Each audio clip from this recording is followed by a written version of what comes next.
It's that special time of night. It's in this very ring, Star Wars edition. Here. Whoa!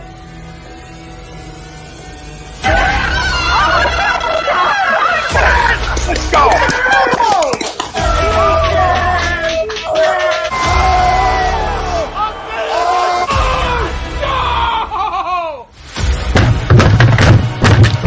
This ain't the rock night, or this game can heat steak! Oh shit! It's gone!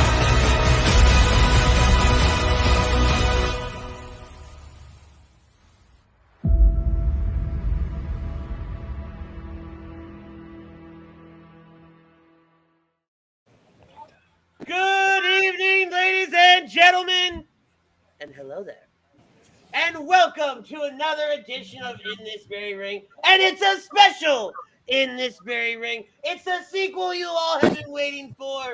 It is, without a shadow of a doubt, the return of our Star Wars discussion. Part 2, long awaited, almost to the day. I realized we did this like a year ago in July. No, we didn't. Did we really? Yes, we did July 3rd last year. Oh my god! So we're on track. We're doing things right. Joining me tonight, I am, without a shadow of a doubt, the one and only. I am Rich. Butters is Butters is here with us, as always, the Maritosi Town, and it's an invasion of the birds of a feather crew. The one and only Chuck Moranin, Jacob Friel, Pete Evans. You guys can check them out every single Thursday night right here on A2D Radio, talking Eagles football, as we are just 64 days away from Eagles football. Well, we wouldn't be able to do this without our friends at Al Z Travel. Al Z Travel specializes in creating the vacation of your dreams at Disney, Universal, or wherever your heart calls you. Let their talented team of experts, including yours truly, create a custom vacation for you without any of the stress. Make sure you tell them In This Very Ring sent you, and use the link alonz-travel.com/request-a-proposal for more information. All right, boys, how is everybody? Is everybody excited? So excited! Let's do it. Hell yeah! You tell me. I'm doing jazz hands on the inside. Pete's like, yay. Tonight is very, very special. Like I said, it is our Star Wars discussion, and we are going to focus on the Disney era of Star Wars. Right? So anything from 2012 on is fair game. We're going to have fun with it. But first, we're going to start with our topic of conversation brought to you by our friends at SpecializedPhysicalTherapy.com. Dr. Paul Vidal and his team. He's our doc. Make him yours. And that is Obi-Wan Kenobi is the best Star Wars content that Disney has produced. Agree or disagree? And I'm going to start with Jacob Friel. It's so tough. There's so much. No, it's not that. It's really not tough. I'm trying to put it against Clone Wars. I mean, just based off, because I just recently saw it too, so I'm trying not to be too biased, but I would have to say yes. Me personally, just based on, and again, this is kind of hits like the nostalgia factor for me, right? When you go back to episodes 1, 2, and 3, the whole story with Anakin and Obi-Wan, and then you kind of see them fight again. It's just the whole thing, and me and Andy talked about it earlier. It's just all the feels that went into it. Everything just in that series works so well together, and I really can't. Like, it's tough to really top that, in my opinion. So I'm going to have to agree. All right, Pete. And this is a unique Pete is a unique card here. I don't want to call it the wild card. He's the unique card because he is currently in the process of watching Clone Wars. What the hell? He gets to see it from a very unique perspective. All the Disney stuff. So Pete, lay it on me.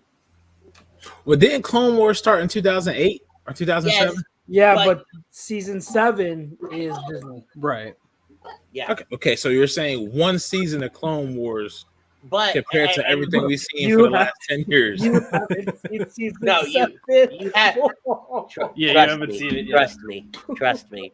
But also, where I'm gonna go with my answer will make it. My comment here will make a ton more sense. So we're saying, Clone Wars, we're talking episodes 7, 8, and 9, all the Disney Plus series so far, Solo, Rogue One, we're talking all that. Yep.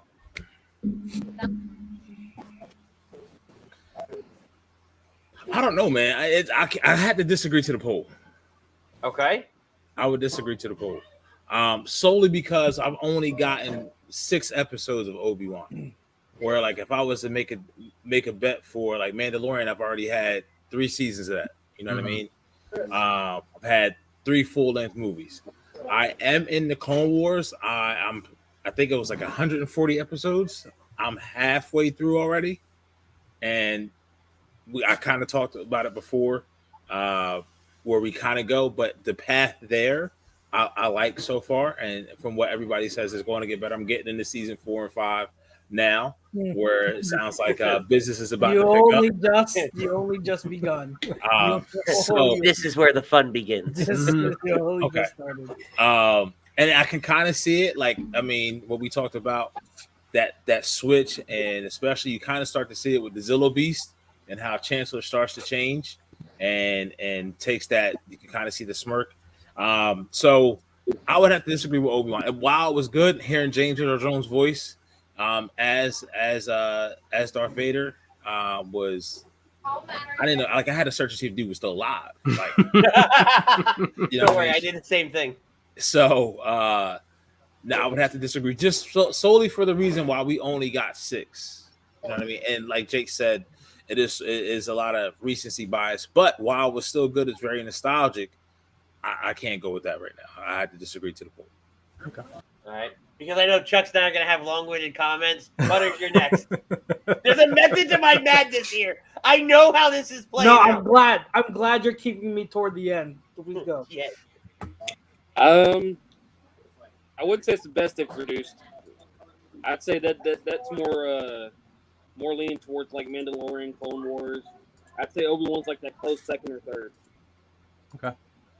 I did like Kenobi. I liked it a lot, but as far as best, I didn't say Mandalorian did a whole lot better than, almost better than Clone Wars in my opinion. But that's just me. Wow. And I love that. Wow. We're 7 minutes. We're 8 minutes. Wow. In. This man is taking a bold take like that on this panel. Wow. Hell yeah. Okay. Say that again. Don't be my doubt. Say Butters, say it again. Say it one more time. Say it one more time, loud and clear. What, did I feel like Mandalorian's probably a little bit better than Clone Wars? Wow. Okay. All right. I just want to make sure I heard that right. Wow. He wants to prepare for your funeral. So before I give Chucks the floor for his 15-minute monologue, we're going to go to the comments real fast. The Godfather himself, Tom Arnone, chiming in saying, yo, boys, what's up, Tom? Blue City Empire Sports says, you didn't kill Anakin Skywalker. I did. Son of a bitch. Kevin Dixon says, what's up, fellas? Why is Butters having a lightsaber? I mean, I got mine. I know what we're talking about, man. I got all mine at the ready. Rob Lutman, the Force is strong with this group. Kevin says, hopefully your future Force does not come on like last year, Ritz. What the hell are you talking about? Smoking. Blue City says, may the Force be with you all. Rob Lutman says, last season of Clone Wars was great. Yep. Kevin adds, I agree, Rob, the Force is strong with this group. Kevin, we're going to come back to this about the Bad Batch. We're going to let the Tonight Show host over here do his monologue.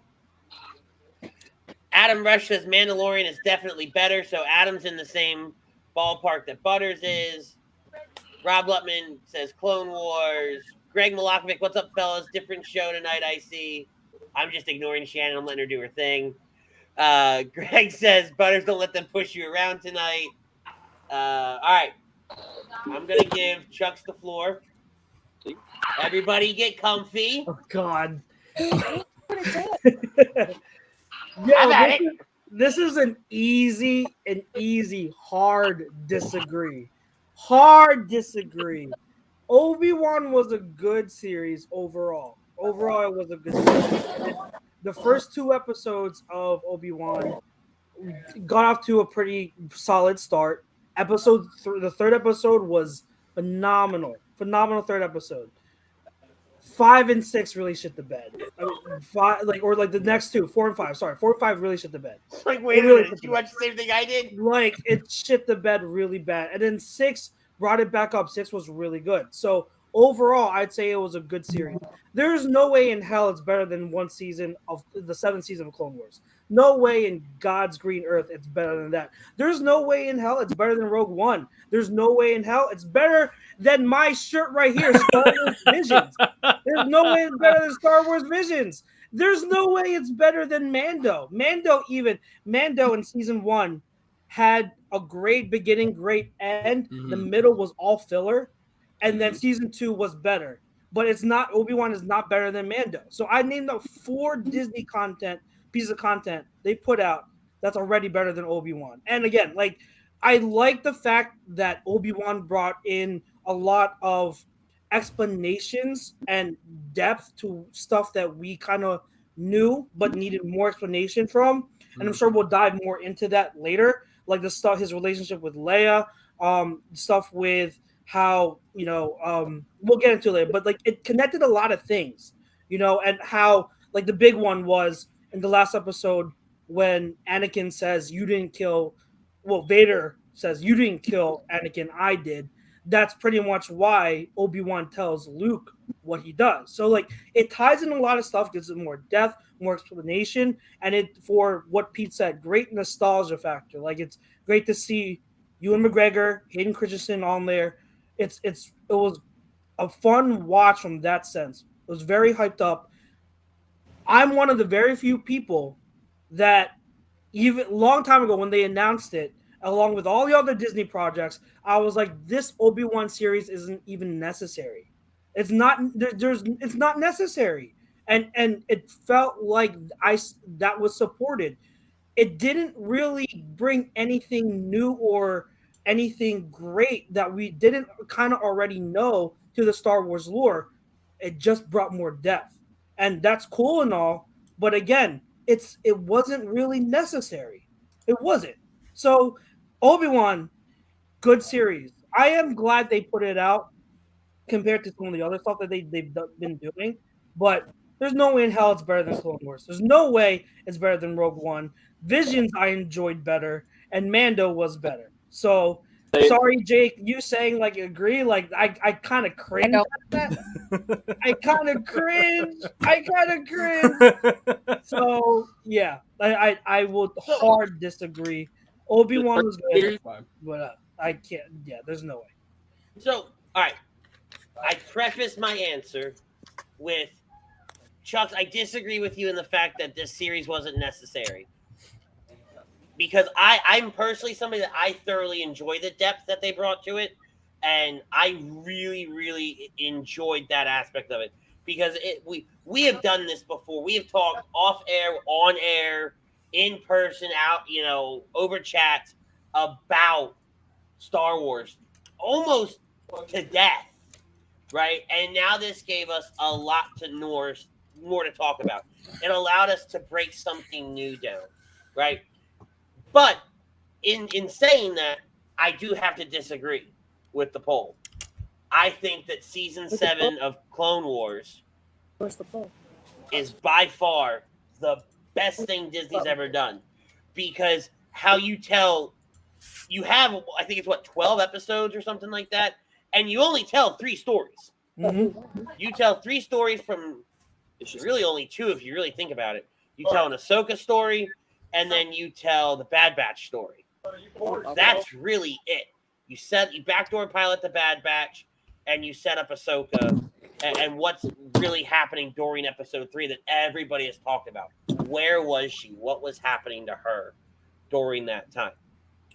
I was very, very happy to see Ewan McGregor back on the screen, and Butters and I have talked about it a little bit. It was great to watch him go through this 6 episodes from a very bitter, disconnected, Sore loser, for lack of a better phrase, because the Jedi lost. The Jedi lost. They were defeated, right? He took his ball and he went home, kind of thing. To, yeah, we lost, but I have a renewed hope, a new hope, in everything, right?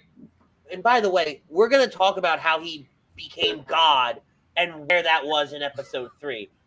I'm going to bring that up a little later. But I like the transition that you saw. You saw him really question things, but then go back to who he truly is and realize that, yes, the Force is something that I need in order to do what I need to do. Right? So I disagree to the poll, but I still thoroughly enjoyed Obi-Wan. I thought it was great. It's top 5 easily for me. Top 5 content. In terms of Disney content. In terms of Disney Star Wars content, yes, absolutely. So I see Shannon sitting there from Cards and Comics. Hi, Shannon. And I know her well enough to know that she has some things that she wants to say about this poll question. Yeah, speak up, woman. I just must be.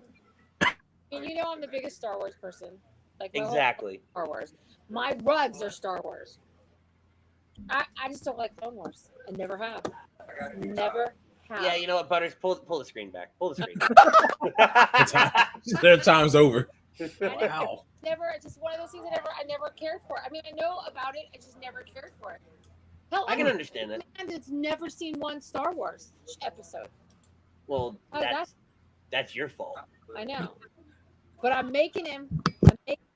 Well, yeah, because in about 2 months you're going to be on the Galactic Star Cruiser. Damn, you know what? We get back. We'll get Nice. Nice.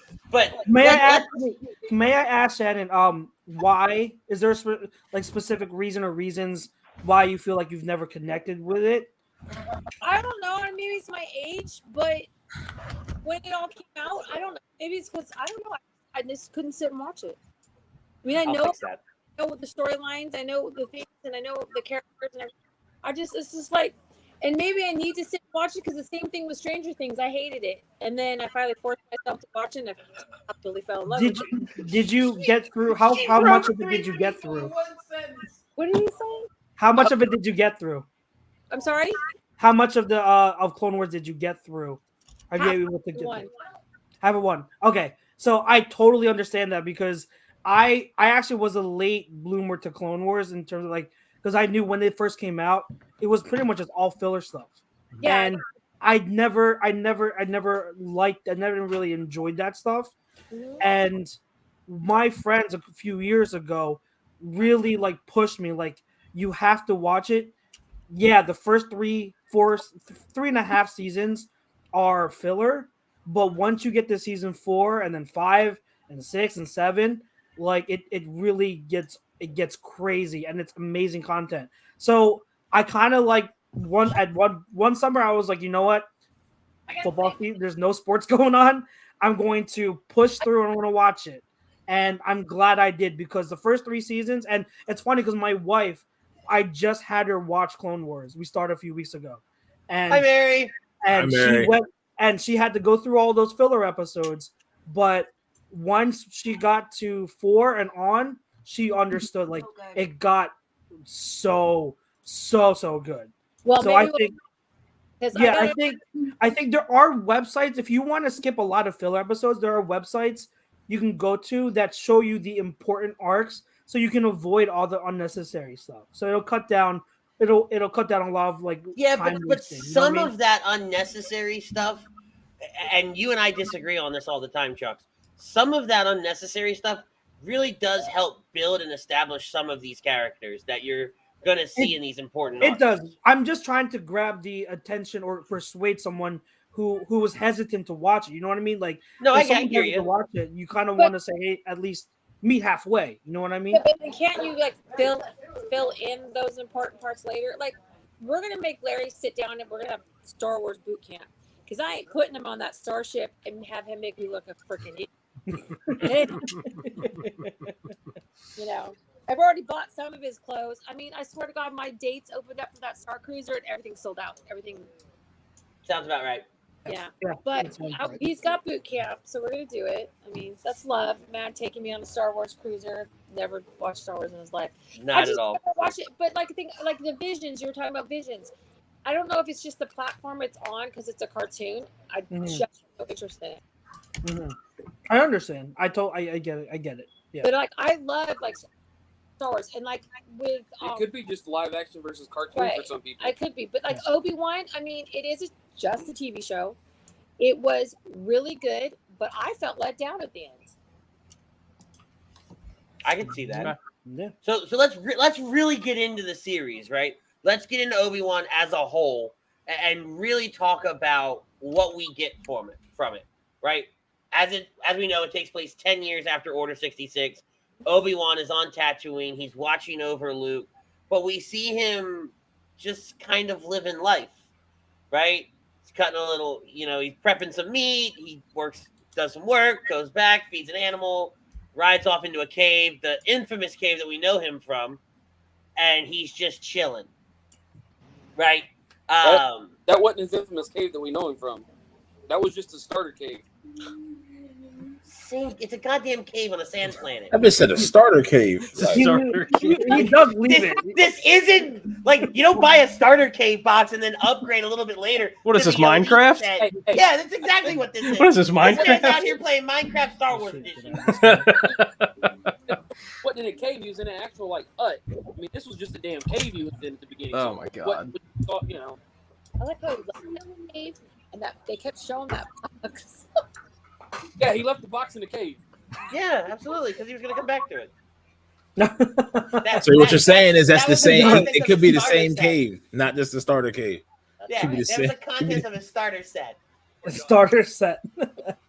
Oh The my first God. version. But we see him trying to connect to Qui-Gon, and we might as well just bring it up now, right? We won't go through the whole thing. How satisfying was it to finally get that moment at the end of 6 where he's been talking to his master the whole time? It was teased in 3. We saw it referenced in Clone Wars, but then we got it in 6 where he actually realized that, hey, this is a real thing. Because in Clone Wars, he's like, I was on Mortis. It was, the planet. It was the realm, the planet, whatever you want to call it. But now, here we are on Tatooine, and I see you. I don't know about you guys. Qui-Gon was my favorite. And I marked out hard when I saw it. I knew it was coming. Yeah, It wasn't like it was a surprise to me. Right. But I was like, Yeah. I was very excited, right? That I has to be the new ATP gift. I mean, my God. Timestamp that. Ahsoka's Somebody, legacy, right? somebody Please. damn and do something. But the fact that this thing goes green, like this I'm staring as I go, Qui-Gon. That's all I'm doing. But how satisfying was that? Yeah. Oh, absolutely. That's why I said episode 6 was so good. It was a great episode. And it was a good way to end that season, at least because obviously I think we all know there's another season coming. But it was a good way to end that season. And like I said, it really saved the series from 4 and 5. It really did. 5 wasn't horrendous. I didn't say it was okay. It wasn't horrendous, but it was still mediocre. It was right. I think 4 is hands down the worst of the series. Oh yeah, there's no doubt about it. What's he saying? Is he saying it was filler? I don't know. I couldn't understand. His Wi-Fi is horrendous right now. He's dying over there. Get him a booster.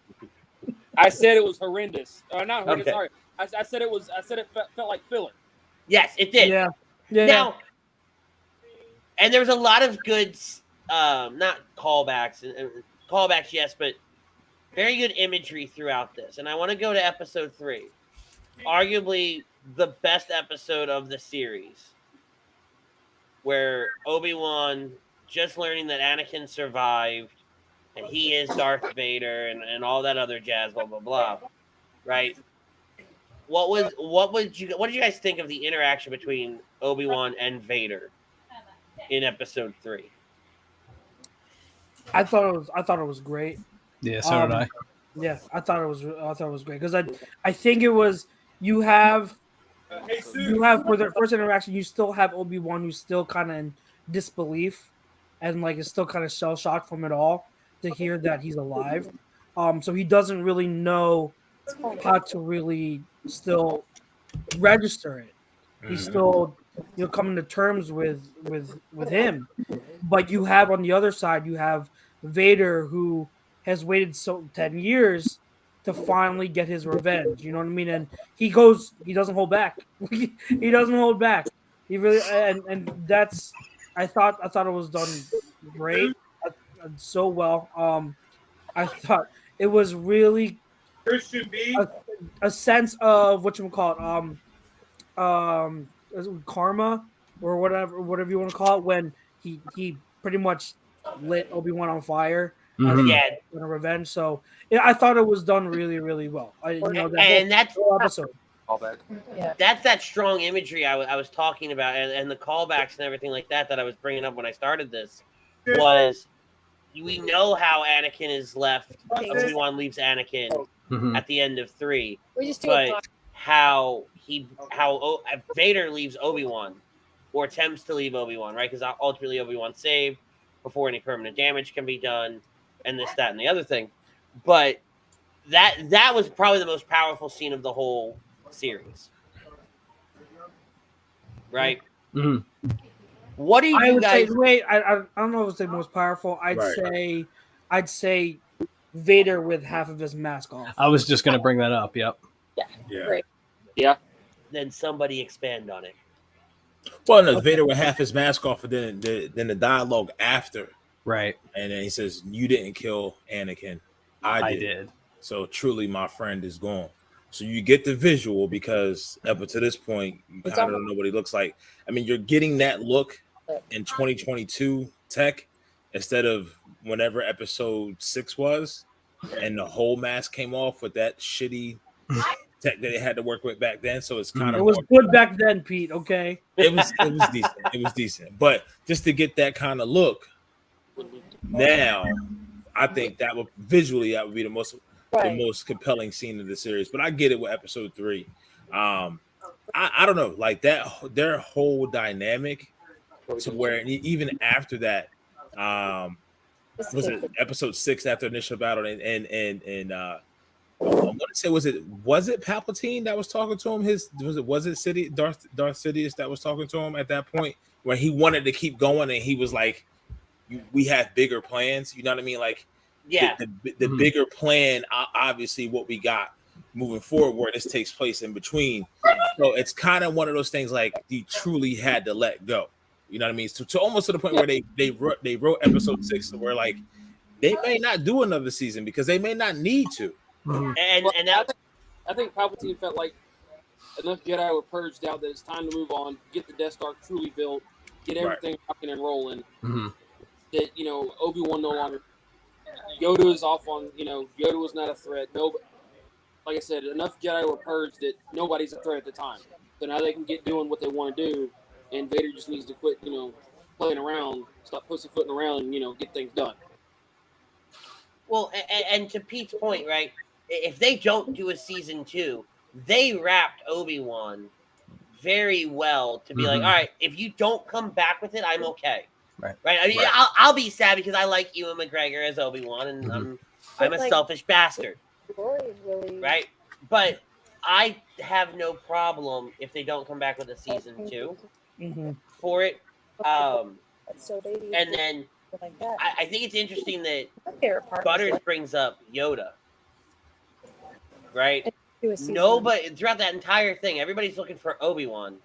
Nobody mentions Yoda at all. Right? Not even Palpatine, who managed to fool everybody, said, you know what? We should find that tiny green bastard and we should kill him. Yeah, I mean that's a good question. What do you the Inquisitors? We were introduced to them in Star Wars Rebels. Yeah.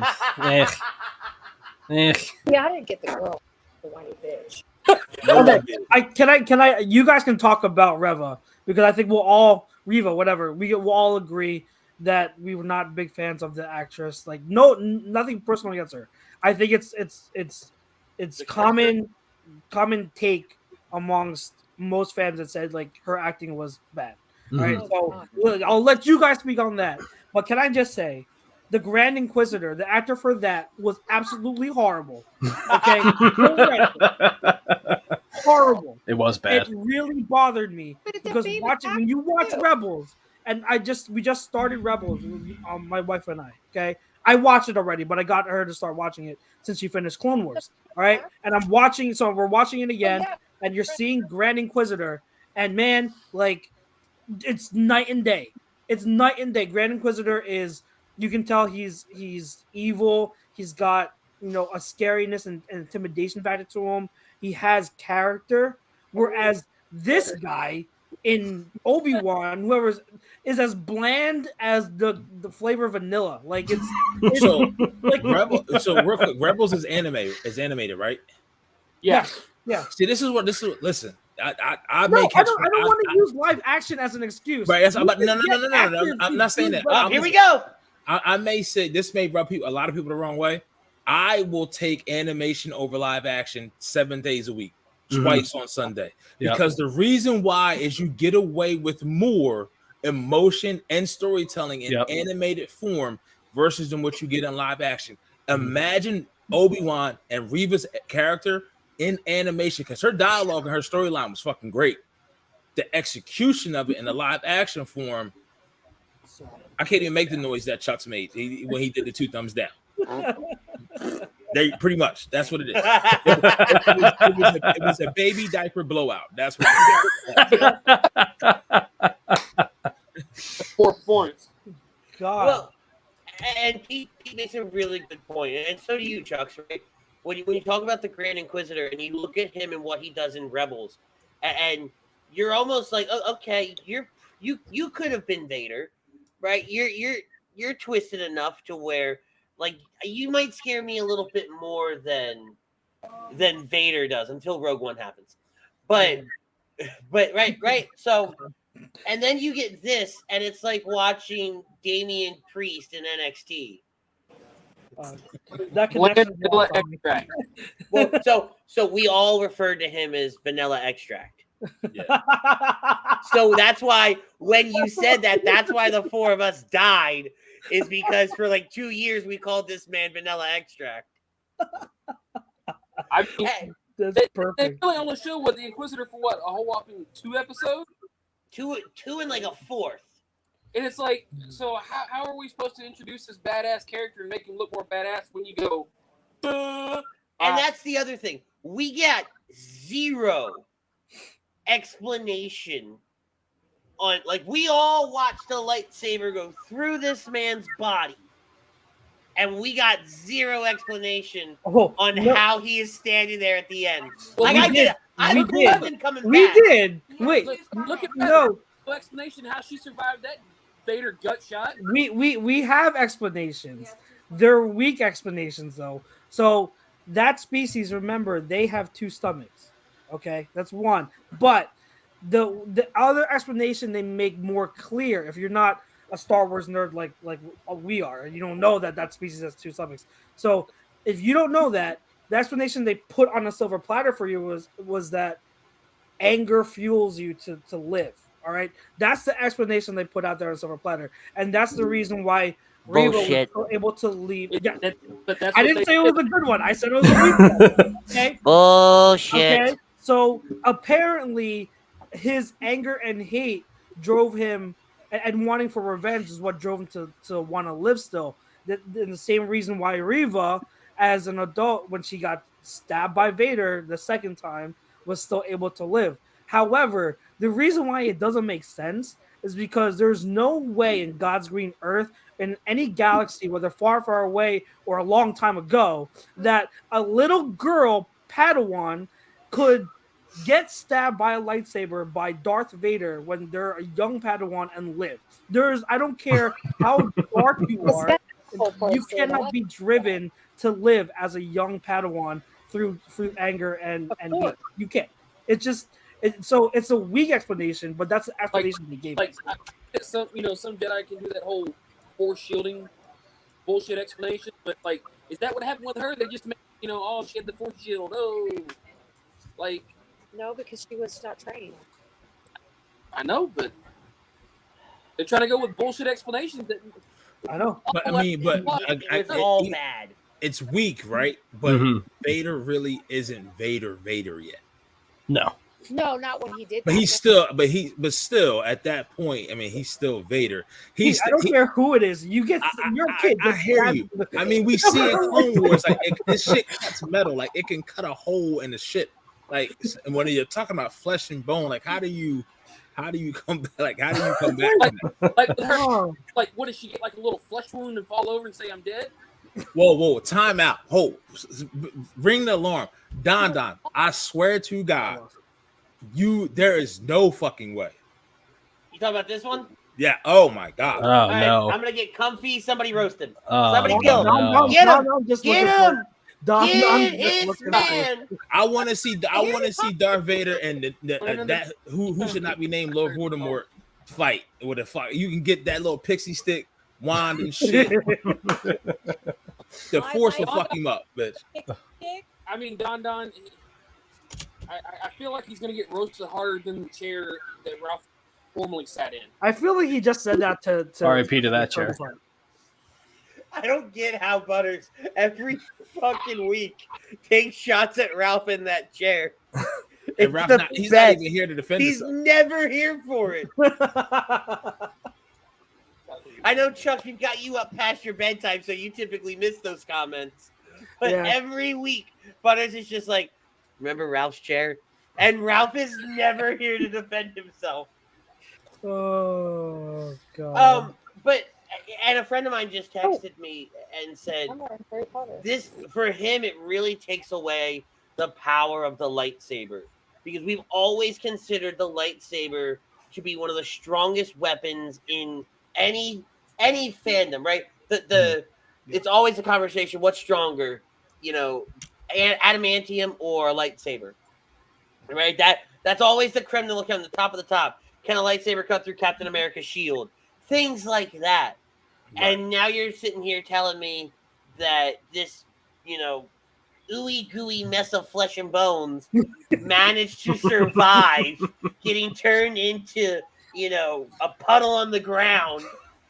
Twice. Yeah, twice. Which, yeah, by the way, I get it the first time, right? Fine, sure. You stabbed her, you didn't do it well enough. Okay. But the second time, when you knew, like, did nobody watch Zombieland? Double tap a motherfucker. Double tap, yeah. Hey, no. Here's my other thing with that whole situation, with her being gutted. Where the fuck did she find a ship fast enough to get to Tatooine? Yeah. Also, this is the thing. You're not supposed to know this shit. You're supposed to just take care. Here, this is what we're serving you. Yeah, be like, all right, here, take it. Ask any questions. This isn't WWE. Like, how do you get the only ship that we know they had was blown the fuck up by Vader? Star Trek. She just you just magically fucking teleport with some magical dark force fucking teleportation power. Hey, I'm on Tatooine. Voldemort showed up and helped out. Used her wand. Or was it this chick? That was for Don. Voldemort showed up and helped out. But like, Darth Vader running around fucking muggles. Like just picked up the damn ship and just went hyperdrive the motherfucker by herself. Like Well, we gotta remember though, we don't know what was left back where the clones were. Not the clones, sorry, the stormtroopers were. Right. We don't know if her ship that she landed on was still there, that transport ship.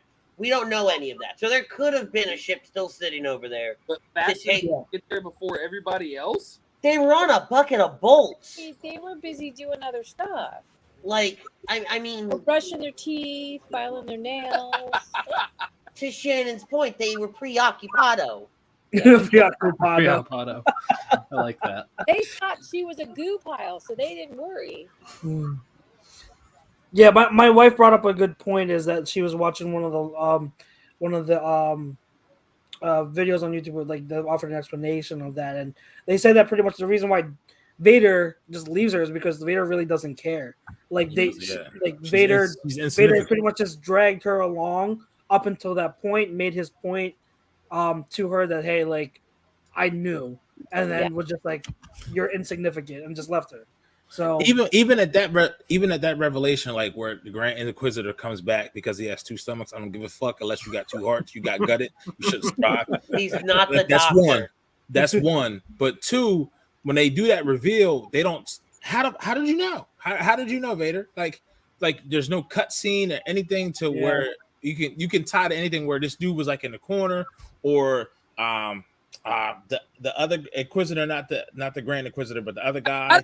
How did she not sense the Grand Inquisitor? Exactly. Not just that, but none of the other Inquisitors like gave any type of sense that he was still alive. Mm-hmm. Because the other brother, the first brother, second brother, whatever he wanted to become the Grand Inquisitor. He didn't make it seem like he was mad when Reva got it. You feel what I'm saying? Yeah. Like the only person that I know that can hide their Force energy would be Palpatine. Mm-hmm. That's the only one I know. So like, I'm just convinced if you were trained by the Jedi, you can't sense shit. I know, right? Pretty much, yeah. Well, you can't. The sense disturbance anything? you sense in the Force is somebody burping. Flagellants. But it's like, how do you not sense a presence that dark anywhere near you? The ship, like, did he just magically come up behind all of them on a separate ship? Yeah, that kind of shocked me too when he came back. Well, and I don't know. All right, so yes, he's dark, right? He's very twisted. But when you watch Rebels, you never really get a sense that he's tapped into any aspects of the dark side of the Force, right? He's really just an angsty teenager with daddy issues at this point, right? He's like a bad Mandalorian, pretty much. Well, he was a Jedi Temple guard, and I rest my case. To thing. So you're saying my case. Andy said because he had ties to the Jedi, that explains explains why he can't sense shit. He can't none of them can. No. Right? Not like shit. Yeah, but it's one of those things so much that when we sit down and we think about Rebels and Clone Wars, and more so Rebels when you have the Grand Inquisitors, and then you see the portrayal that we get here, because even in Rebels we get fifth brother, seventh sister, 18th Padawan, whatever the hell they had, right? In that battle with Maul. Second cousin. Yeah, twice removed. You get all of that, and then you see these schmucks where it's like, what are you guys, the B Squad? Oh god. It makes Pete's point really valid. Like it really does. You can get away with more animation, and it's just an unfortunate truth sometimes. And in Shannon's case, or what Butters was saying, like for some people, it sucks because they can't connect to animation, which is totally understandable. That's just like the double-edged sword of it all. Like when you turn something live action, you have to have so many things go right for it to connect and hit the execution button the way animation can. Like you have to have the right actors, the right production, everything has to hit the nail on the head for it to be able to be executed the way that animation can come across with just a fifth or a tenth of of I guess you say work. I want to use that loosely because animators obviously do a lot of shit ton of work, but you get my point. Like it's so difficult for live action to hit on screen the way that animation can. I mean, the budget's bigger, the production time is longer. Like, imagine, do you think you would have had Clone Wars for 7 seasons if it was live action? It was live action. No. It would have it'd cost too much. The ratings would have to be there. It would be too much would have had to be tied to it for it to be successful. You feel what I'm saying? Yeah.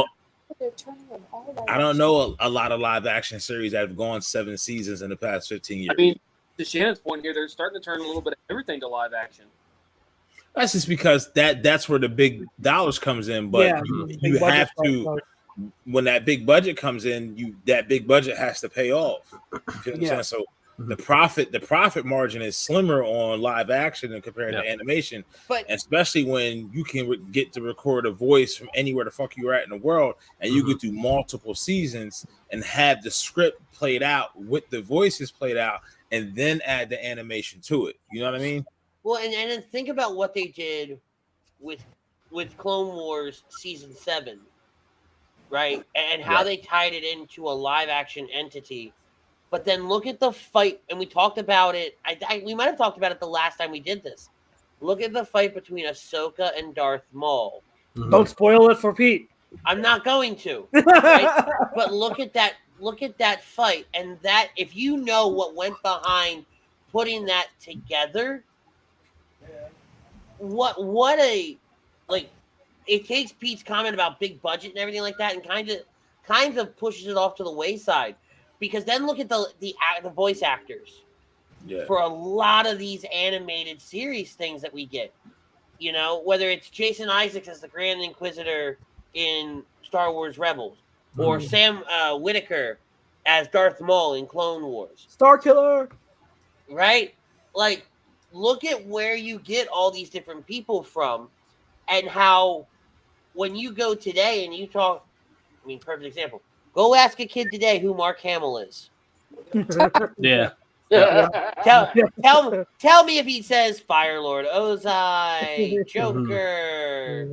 Right? I still say Ozai. Fire Lord Ozai is one of the greatest story arcs of anything, anytime. Agreed, but that's another fandom for another show. Another show.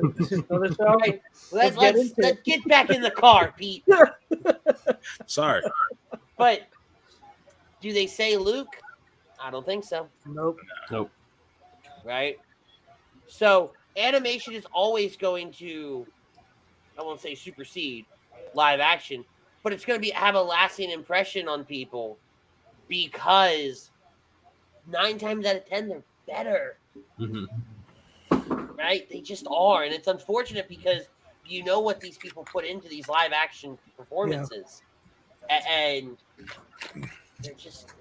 they are what they are. I mean, look at the impact now. How anime has grown. Like, I know that it's huge. Jake, you guys they're into anime. I personally am not into anime much. Like, I watch some stuff. My wife used to when she was younger. Like, anime is huge. It's absolutely huge. I mean, like the crossover, for the US started back with DBZ. I know if you guys remember Ronin Warriors when we were younger. Like that whole wave of anime was the first crossover, but now it's blowing up. You go on Netflix, they have the library of anime is insane on Netflix. Yep. So like animation has a place, and it's starting to really cement itself. And for a lot of the reasons you guys said, because the execution is easier to hit than a live action. It's so much easier to hit on execution than live action. Now, don't get me wrong. Live action, when you hit on live action, you get it right. It'll top animation. It'll top animation. But that's the risk factor. Is hitting on live action, because, like I said, you have to get the right actors to not only voice it properly, but to act it out properly. You have to get the production, everything behind it, to properly put that vision on screen in a much more difficult way than animation ever could. So hitting on it might be harder, but man, when you do, the payoff is immense. It's immense. Speaking of hitting the live action mark really hard, let's talk about the sequels. Get your shovels, boys! We're burying stuff. So, where in this clusterfuck of the sequels do you want to begin? Well, should we start with 7? What'd you say? She was trying to figure out what you were talking about. I said 79. You know, Kylo Ren. She's like, oh fuck. Let's say this. Let me say this. I think that it's one of the. Tell me if you guys agree. I think one of the great silver lining things about the sequel trilogy is that it made us really appreciate the prequel trilogy. Yes. 10 times more. Absolutely. Whereas before they came out, the prequel trilogy was often bashed by a lot of people. Like I never bashed it and hated it as much as some others. I love Jar Jar. Man, like sequel trilogy came out. Oh my god! Stop it! Pause everything. I heard that too. What happened? Did she just say she loves Jar Jar? I have a beautiful. Misa said, "What you say?" You know what? I can't. You guys, I have a totally different take on movies, and it's a TV show. It's a movie. Okay. Just a movie. No, The, I mean the only reason I'm not attacking her about her like for Jar Jar, and I do own a lounge fly of Jar Jar. so the only reason I'm not attacking her for this is I have to spend all of next weekend with her, Yes, you do. and she scares me more than you guys do. So we're moving on. Okay, that's fine. That's Oh, and also I'll be with her in person. You assholes are in Jersey, so maybe after the show, Rich. Okay, Maybe after the show, you can fill her in on Jar Jar's ending to his Yeah. story if she doesn't. pause. Y'all are youngins. You got to understand the movie was made back in the day where none of that was all okay. Oh, it's not that. It's not that. It's just his arc is just. It's I don't know. He's Stupid. Yeah. He was unnecessary and absolutely stupid. He was comic relief for that show. That is it. That movie. He was put in there to be opposite of Queen Amidala and everything on that planet. Mm-hmm. So he was meant to be funny, and it did not win as we got older and everybody kind of grew. It totally flopped for that. And I have to give Clone Wars credit. They tried to fix Jar Jar. Yeah, they They did. tried so hard. Yeah. And it just made it They worse. should have left it. They just need to leave it. It happened. Just go away. Just. But I mean, Clone Wars made everybody realize Jar Jar was getting laid more than everybody else. What? I'm ignoring that one too. Yeah. Let's go to episode 7. Oh I heard her say, "Oh no" from the heavens. Oh no. Chucks, take us into episode 7. So, what do you want me to say? My opinions on, or like overall opinions?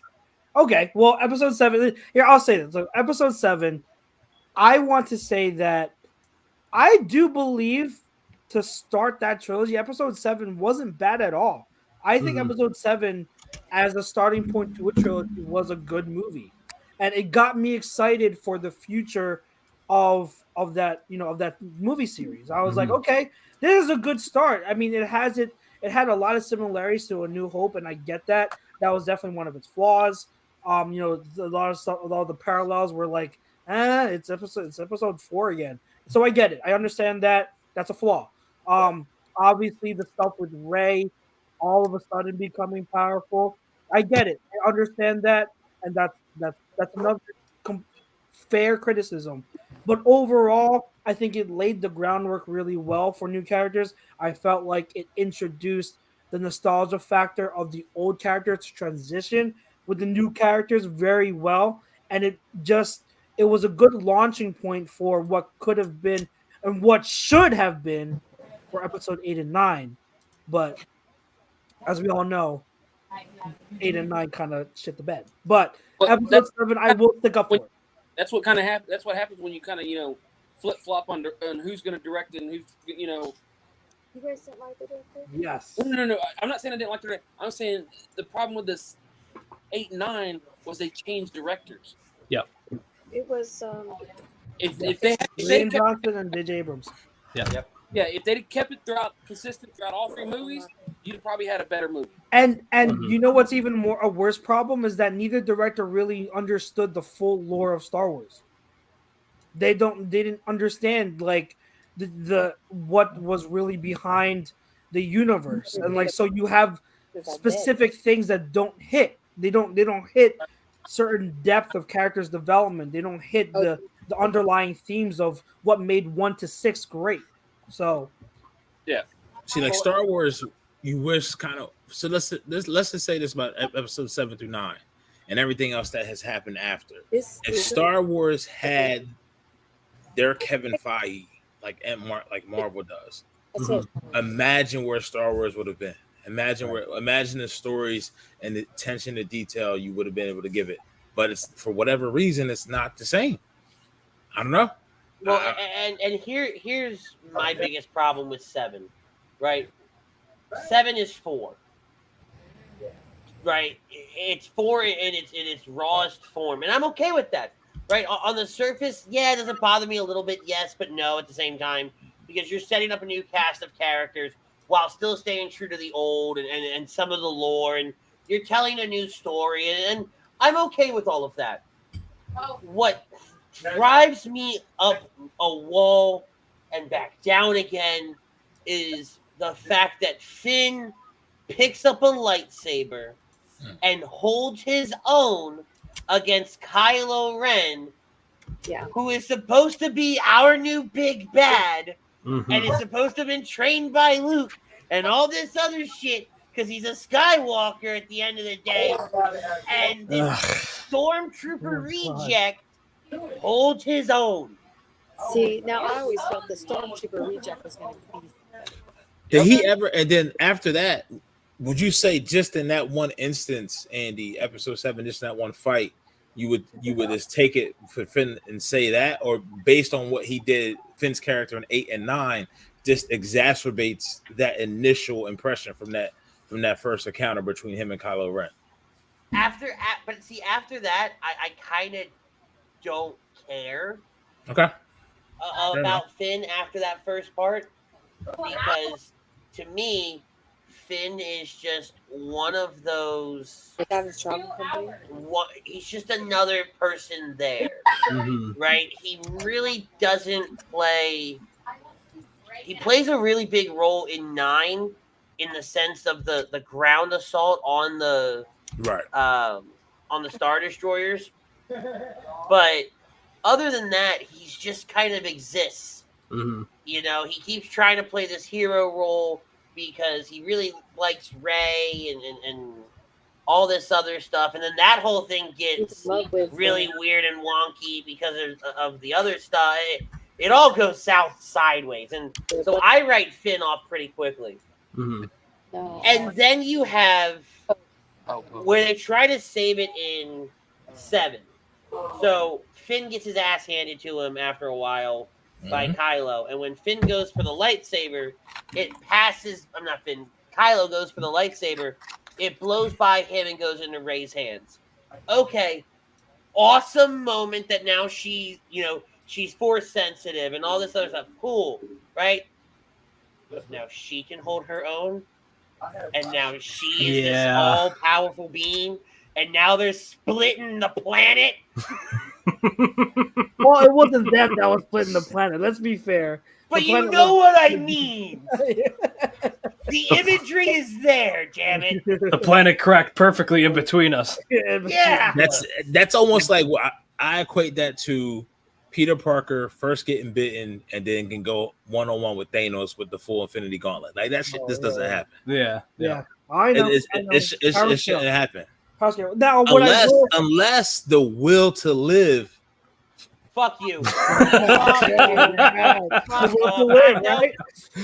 to the Grand Inquisitor, the will to live, man. Bite me. But what I will say that you can spot out is during their fight scene, the fight choreography is lacking, and you can see that there's a difference in aptitude and training with a lightsaber between Kylo and Rey, obviously, but even Kylo, his ability with the lightsaber is nowhere what it was when the Jedi were around in the prequel trilogy. So you do have at least some sort of power scale where you can say, okay, like they're clearly not as good as the lightsaber as a full blown Jedi should be. So I will defend it in that aspect, but everything else you said, yeah, absolutely. I think really Rey's ability to stand her own against Kylo is more of the, the survival instinct kicking in, that fight or flight, that I need to protect my friend. So all of a sudden that adrenaline's pumping, I got to survive. I need to protect him.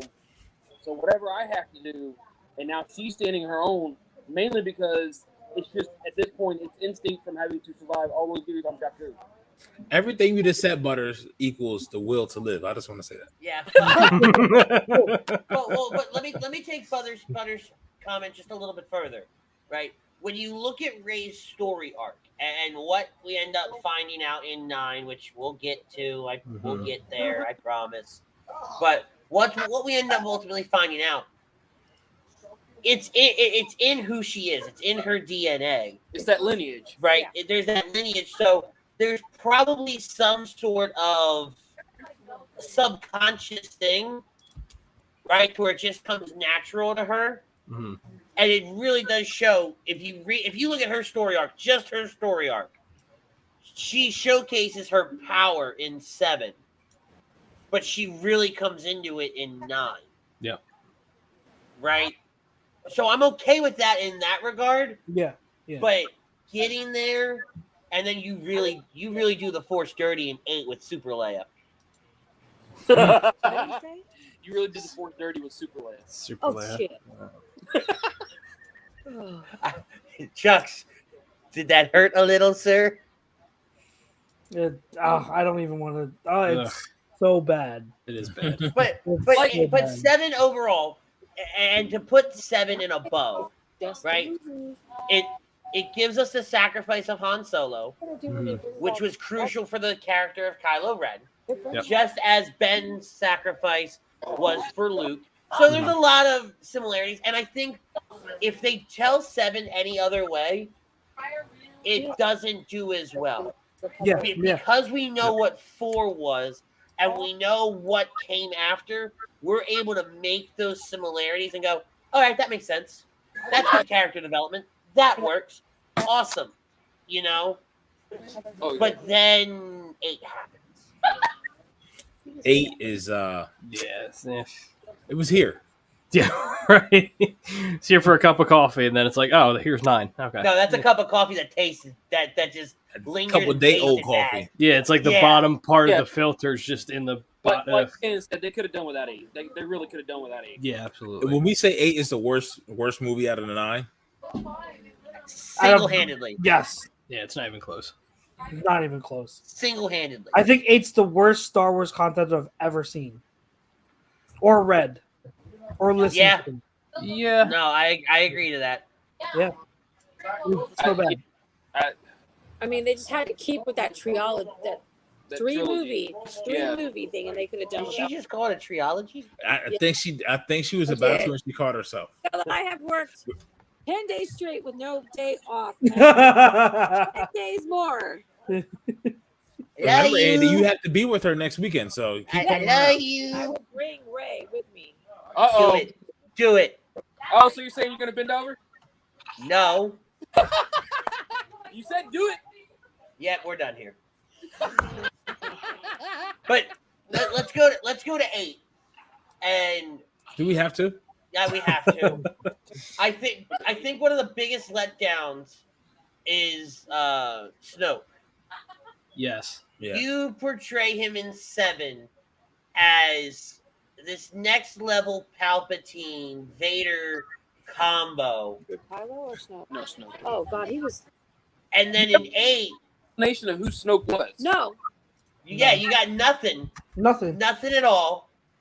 And then in 8, he's literally killed in the most bullshit way ever. I would have rather been the guy. No. I would have rather been the guy that fell over the railing on the Death Star than get killed by how Snoke does. Hell, the dude that hits his head on the door on the Yes. now has more credibility than Chancellor Snoke. Like, you don't explain anything about Snoke, period. Introduce him, you say he's there, you kill him off, and then you do the bullshit in 9. Yeah, You know, he's so, a clone of what? Like I was really hoping, because I still am, that they turn around and they say, hey, you know what? Snoke was Jar Jar. Plot twist. No. Was Jar. I'd be okay with it though, because then at least it gives the fucker a backstory. Like hell, I don't care. Tell me that he's the little slime ball in the Senate room. If you go by canon, he's a failed clone of Palpatine. Yep. They just used he was just a failed clone that got looked stupid like that. Cast. Yeah, strand cast. So they made him just do his little shit and had Kylo, lead him on and make him the little bitch that Kylo was. I hate it here. I will say, you talked about like the biggest mistake, the biggest flaw of 8. That's a huge flaw. The biggest flaw of 8 wasn't that for me though. I think looking back on it now, I think the biggest flaw, like on a surface wise, that right there, that is what I regret the most about 8. Is it took, and I'm sure you guys at least know a little bit of the expanded universe novels that happened, after that was supposed to happen after 6. All those novels, at least, like, I'd never read in detail them, but I know a lot of the backstory. All about the ones I read aren't canon anymore. Yeah, they're not canon anymore. But like, you hear about the stories of how great and how powerful Luke was as a Jedi beyond Episode 6. So when we get Episode 8, all of us who still have not, there's no canon in what Luke was post Episode 6. We are waiting, our anticipation, our hype for Luke as an older Jedi is at an all-time high. We want to see him at his height, the height of his powers. And 8 just fucks it all up. Like, you turn him into, that's not Luke Skywalker. That's not Luke Skywalker. That's not the guy who in episodes 4, 5, and 6. Well, no, let's just say 6. In episode 6, who was full of hope all the way to the point when he was the last person to have any type of Last Jedi. The last person to have any type of faith that Vader still had good in him. He was the only person whatsoever. You're telling me that guy is now this run down, miserable old man, hermit old man who ran away and is hiding for the rest of his life on all because his nephew threw a temper tantrum. All because exactly. Like that's the part, and I'm gonna expand on it more, Chuck. That's the part that just pisses me off to no end. Because what they did with Obi-Wan, they kind of took from Episode 8. But they did it better in Obi-Wan. Because at least with Obi-Wan is bitter because the Jedi fell. The Republic fell. Yeah, Luke won. Right? This motherfucker won. Yeah, this asshole won. And then he got bitter all because his nephew, 1, had an identity crisis, and 2, had a temper tantrum. And really, if you really think about it, Luke is the one that overreacts. Yes. Yeah. Right? Yeah, does Kylo go all whiny and bitchy and does whatever Kylo does? Yeah. Absolutely. But Luke is the one that overreacts for no reason. Rather than saying, hey, let me have a conversation with you. We're family, you're my nephew, you're my student, I'm teaching you all this. Is this too much? Blah, blah, blah, blah. Nah, I think I'm just gonna kill you. Yeah. What? Like, that ain't the- Like, is that the Skywalker way? When No. things get tough, I just go on a murder spree? I mean, my God. My God. Even Mark Hamill himself, he even said, this isn't Luke Skywalker. He had Right. the role and he was saying himself, this isn't Luke. So you have the actual actor himself who played Luke Skywalker saying, nah, this is BS. Like, that's really bad. That's really bad. It was just bad, and you feel bad for Luke, right? Mhm. Because you watch him, and I actually, a friend of mine at the dealership, she's actually taking a film study class, and her final is over a trilogy, and so she picks 4, 5, and 6, and so she came to me with her final paper and asked me to read it over because I know Star Wars and da da da. And part of her paper, she actually breaks down Luke's progression from 4 to 6 and what we see.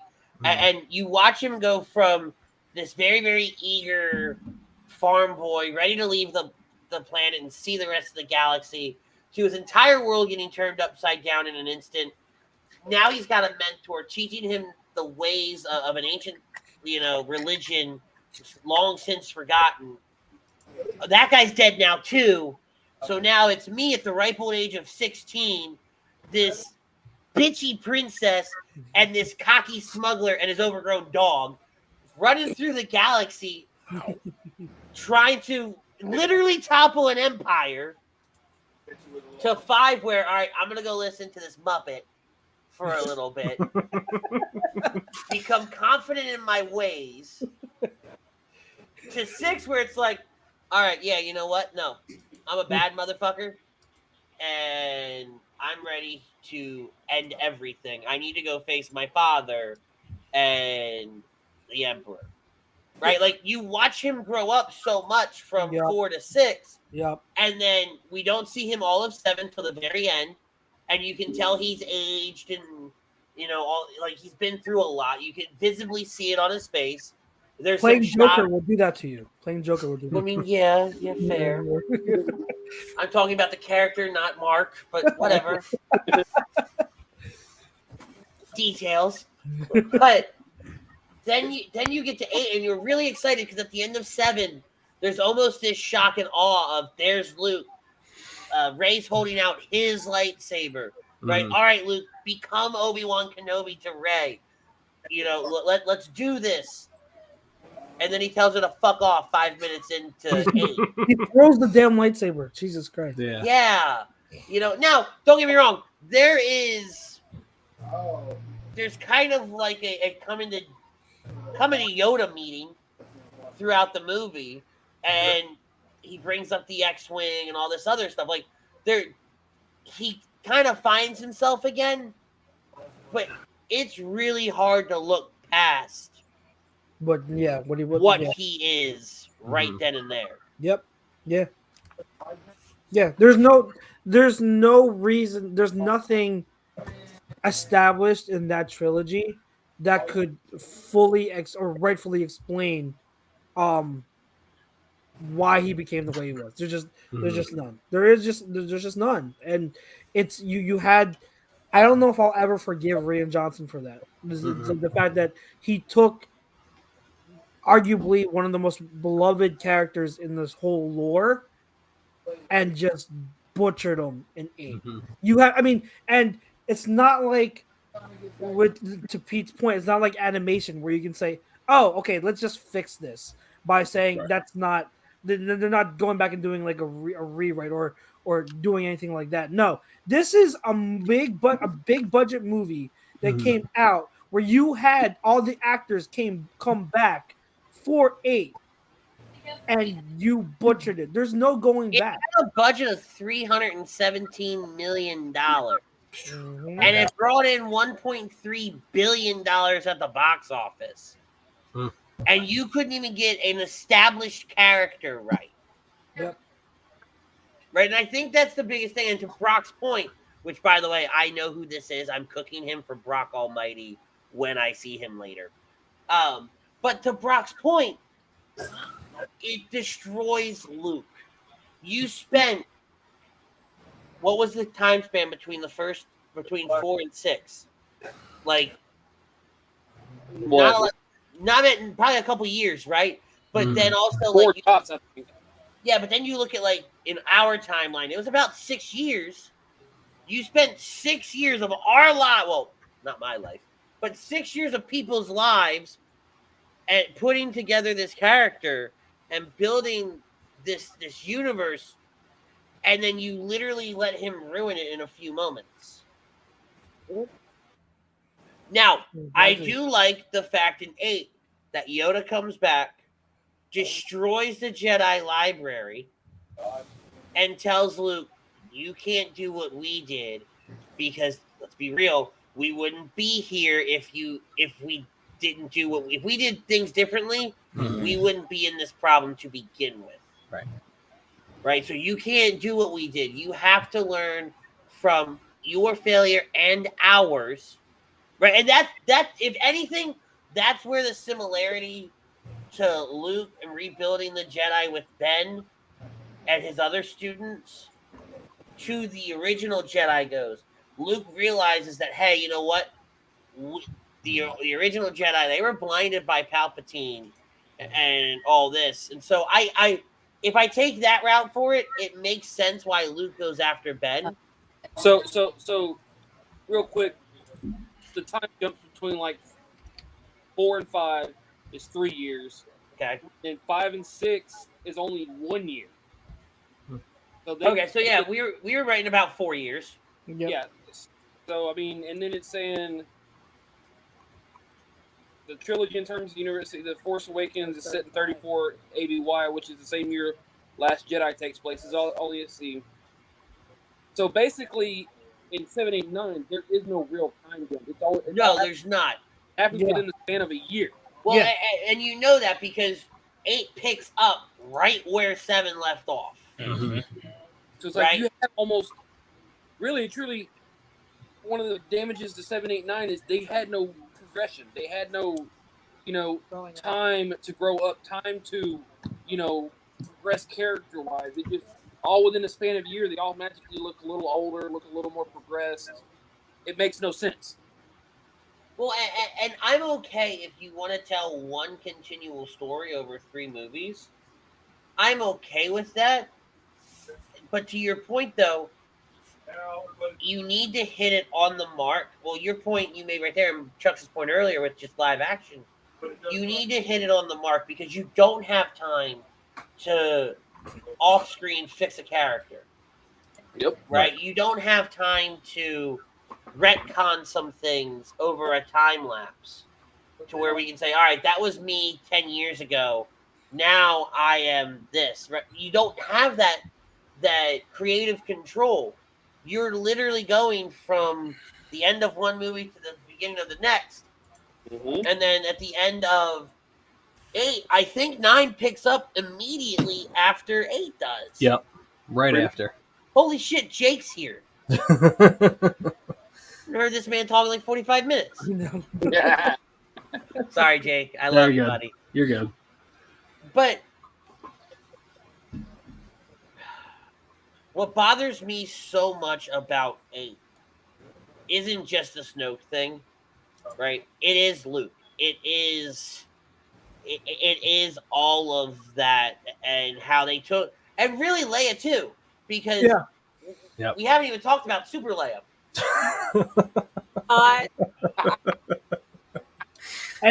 Can you enter the GIF of Han Solo saying to Finn, "That's not how the Force works." Yeah. I don't have it preloaded. My bad.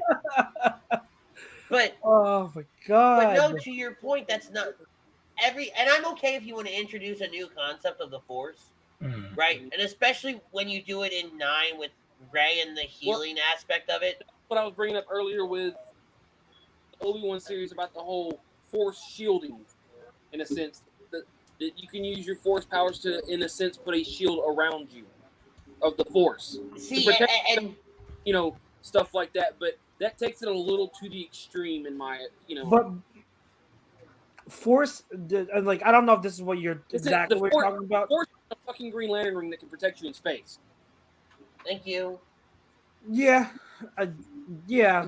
Oh, Chuck, are you trying to defend this? No. I'm saying, like, I know what he's. No. I'm not defending Okay. it. I'm saying I get what I get what he's trying to say. I get, like, here's the thing though, like, and I think I should have said this before.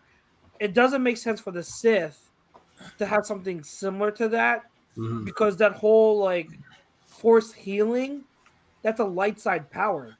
That's a light side power that only it was established in freaking Knights of the Old Republic.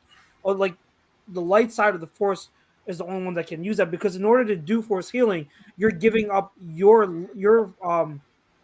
life force. Which is why Kylo ends up kicking the bucket at the end of 9. Right. Exactly. Right, So, and that was something that Plo Koon was very good at.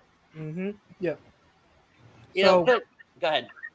No. So, like, I don't know if, like, Force shielding would be a similar type of power to where, like, it can protect you from stuff like that, because it is kind of like an energy force around, like, yourself. But, like, I don't know. Like, that's why it's hard to. It was that kind of thing. It's never really been. There's no history behind it. Well, and it goes back to something Shannon said earlier when you brought it up the first time, Butters. Right? Reva was a Padawan. Not even a Padawan. She was a youngling when Order 66 happened. There was no shot, because Yoda wasn't doing it, Mace wasn't doing it. The only one on the council that was doing it was Plo. There's no shot she was doing that there. Right? So, okay, right. Now we fast forward to 8, 9. I get Rey being able to do it because she's supposed to be this super powered entity, and Kylo being able to do it because they're this odd, yin and yang avatar like bullshit when it comes to the Force. Dyad. Thank you. I didn't have it in front of me because I think it's stupid. But with Leia being able to do it, now here's the only saving grace that you have here with Leia is you never tap into what Leia's true power is. The most we ever get is the fact that she's connected to the Force because she's able to sense Luke at the end of 5, because she's able to sense Han dying in 7. Right. So we understand that she has this connection to the Force, but they never establish how strong she truly is. Right. Had they come around and done that if they would have come around in, like, Rebels or Clone Wars or something and teased it for me more, then I'm with it. Right. I can Super Leia changes at that point. But what you're telling me is essentially we picked the wrong horse again with Luke. Again, I go back to her. Are you fucking kidding me now? Yeah. Yep. Oh, God. The fuck? No, it's just another example of Rian Johnson not knowing Star Wars lore. It's just not doing his homework, not doing the research, not understanding how things work. You want another example? Yeah. That's not how light speed works. That's not how hyperspeed works. The Holdo maneuver, it doesn't work like that. That's not the concept of hyperspace. It's not about going fast. It's not. That's not how it works. That's not how it works. I think it's more of the ship ripping through the right part of the other ship to have it explode. I think that's all it is, really. You don't fucking say. But here's another thing. This is where J.J. Abrams had to clean up Rian Johnson's mess, because they mentioned it at the briefing at episode 9, and the one guy said, no, that's like a 1 in a million chance. There's no way we can try that maneuver again. Like, so he even had to go back and try to correct it as best he could. And as a Star Wars nerd and also a Trekkie, right? Warp speed, hyperdrive, it's essentially all the same science, right? And depending on what philosophy you like to follow, the ship didn't move. Space moved around the ship. Mm-hmm. So right? Futurama, in a sense. Right. So you're telling me, though, that these other ships just flew into these other guys? These assholes were stationary. Like, now it's suicide. And then, don't even get me started on the fact that, once again, Rey and Kylo are on two opposite ends of the ship, and there's nothing. They should be dead. Dead. There's no force fields. There's no nothing.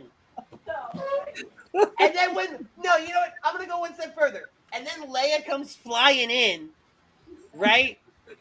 And they just open the door. Did nobody hear the vacuum of space? We just I forgot about that. Let her right in. I did too. Like, hey, I you know completely what? Come forgot on about in. that. The water's great. Once again, you're not supposed to be thinking about it that deep. Fuck you. Guys, it's a movie. You're not supposed to go this in depth with it. Oh my god. Wow. Oh my god. Oh, and also, guys, remember that whole thing with Finn and Rose, where they go off to find the code breaker. Yeah, none of that mattered. No, it did. They were going up and down stairs the entire time. I'm like, what? I'm like, are we gonna get there yet? They're like, no, we gotta go down a corner, go down this alley, go up another set of stairs. I'm like, what are we doing? And then in the end, none of it mattered. it's just a girl looking up in space, like. I'm like, I guess that's the okay. None of it mattered. That whole side mission. So stupid. It's like an RPG game. You do a side mission that really has no effect on the boss on the final level where you face It's like the boss. Spider-Man No 2 effect. where you had to save all the balloons. Yeah. It meant nothing. Like 8 was so bad, I forgot most of this shit. Like that, I forced it out of my mind. But here's the other thing, and you bring up Rose and Finn, and they do their side mission. Now we're doing the assault on the walkers, okay? And they've got this. Well, I don't know what it is about the Empire thing. Yeah. I don't know what it is that the Empire thinks super laser weapons are a good thing and they're gonna work. Because you blew up one planet because you got lucky, okay? And so, all right, we can't destroy it. I'm going to run into it because that always works, right? I'm going to run into it. And in my head, I'm thinking Finn's smart enough. He'll bail, right? He might get a little hurt, but he'll bail. Mm-hmm. Rose is like, I love you now, boom! Like, you just had Luke not shown up, you killed everybody. Yeah. Because fuck everybody else. I like that guy. And I'm okay if everybody else dies. I can't make this shit up. Love does stupid shit. Love. Don't even get me started. What was the line that Rose said before she kissed him? Was like, that's not. She's like, that's not gonna save the galaxy. Love is. And I'm like, what? Yeah. Rom-com. That's a rom-com line. Right. Oh. Like at least take the anime route. Be like, friendship will lead us to. They're like, not at least fucking Care Bears. At least do the anime thing. Be like, he's my friend. They're not Care Bears. Oh, they have big shiny swords that cut through things. They're not Care Bears. Second stomachs. In the stomach, except for in the stomach. You stab them in the stomach, they can still live. So is that the trick? Like, Thanos was right. Always go for the head. Shit. And also, by the way, the fight scene choreography in the throne room, where Oh my god. where Rey and Kylo fight the guards, it's just horrible. It's bad. It could have been so good. It really could have been so good. Horrible, by the way. Oh, You've got so a bad. throne room guard that's pretending to get hit when he never gets. Yeah, he just falls over. And then, like, can we talk about this? Is how you end an entire scene with Kylo catching the lightsaber and igniting it in the dude's face. That's how you end this epic fight scene. Yeah. At least he went for the head. Yeah. All right, fair enough. Fair enough. Oh my god. Yeah. And all right, are we done burying 8? I guess. Please. Yeah. I guess. Let's go on to the next clusterfuck, episode 9. Yay. Well, I like the term you used, episode of clusterfuck, because that's what it was. It was just a clusterfuck. Because they had to fix the problems of 8. Exactly. And then still find a way to tell a new story. Mm-hmm. Right? And we get the revelation, we get the the Luke, I am your father line with Palpatine saying, "You're a Palpatine." Mm-hmm. Bitch, what? Yeah. At what point did you do the rumble through the jungle? So fucking children. And with who?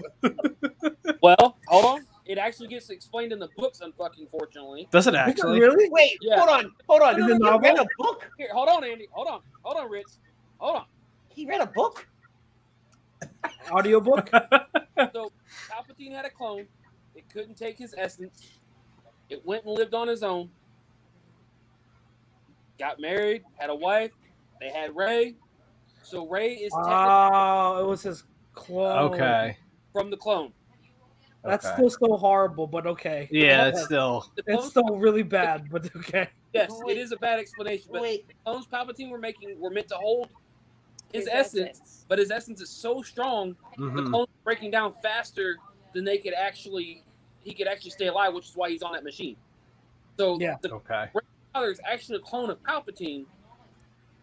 So in a sense, he considers that. Well, hold on, stop. Because now I take a lot of issue with that, and I know it's not your fault, Butters. Right? You're just the messenger. So Yeah, So he's just reading. all what the I'm novel gonna says. say is duck, because I'm gonna shoot. Okay. So you mean to tell me that this clone couldn't take Palpatine's essence? So really, this is just a meat bag, and it goes off and does the dirty with God knows who. But then all of a sudden, the offspring is a literal Force god. But hey, Palpatine's clone didn't have any of his essence. What? So then, how could it technically? I mean, I know it's a clone, but if it's But, not really but only because it's a clone. As they say, the Force works in mysterious fucking ways. If one asshole brings up a midichlorian count, I'm done.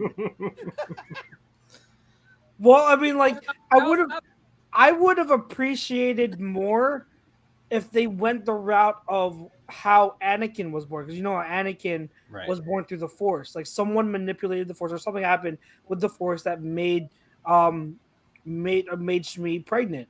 So that was I would have, if you connected episode 1 with that and said, yeah, Palpatine was so powerful, he really manipulated the Force to make some rando pregnant, then I could I could better understand that. You know what I mean? Well, that in the comic books they actually explain that Palpatine's the one that manipulated Shmi to have Anakin. Mm-hmm. Yeah. So, yes, you could say Shmi was, the Virgin Mary in a sense Yeah, in a sense. of Yeah. Star Wars because of Palpatine. Yeah. Wait. No, I'm not doing this. Palpatine started all this shit by manipulating a few little Midichlorians. midi-chlorians. There we go. So He started this by whole Butters' ball. analogy, Palpatine is God. Anakin was Jesus. Luke was I'm not real sure. And Rey is come back and check again later. But in a sense, it's exactly pretty much as it's fucking explained. Like, No, Yeah, I get it, right? No, yeah. I get where you're going with it. But come on, guys. and that's all. And that's the bullshit part. Yeah, we're just saying what they said. That's the bullshit part. Yeah.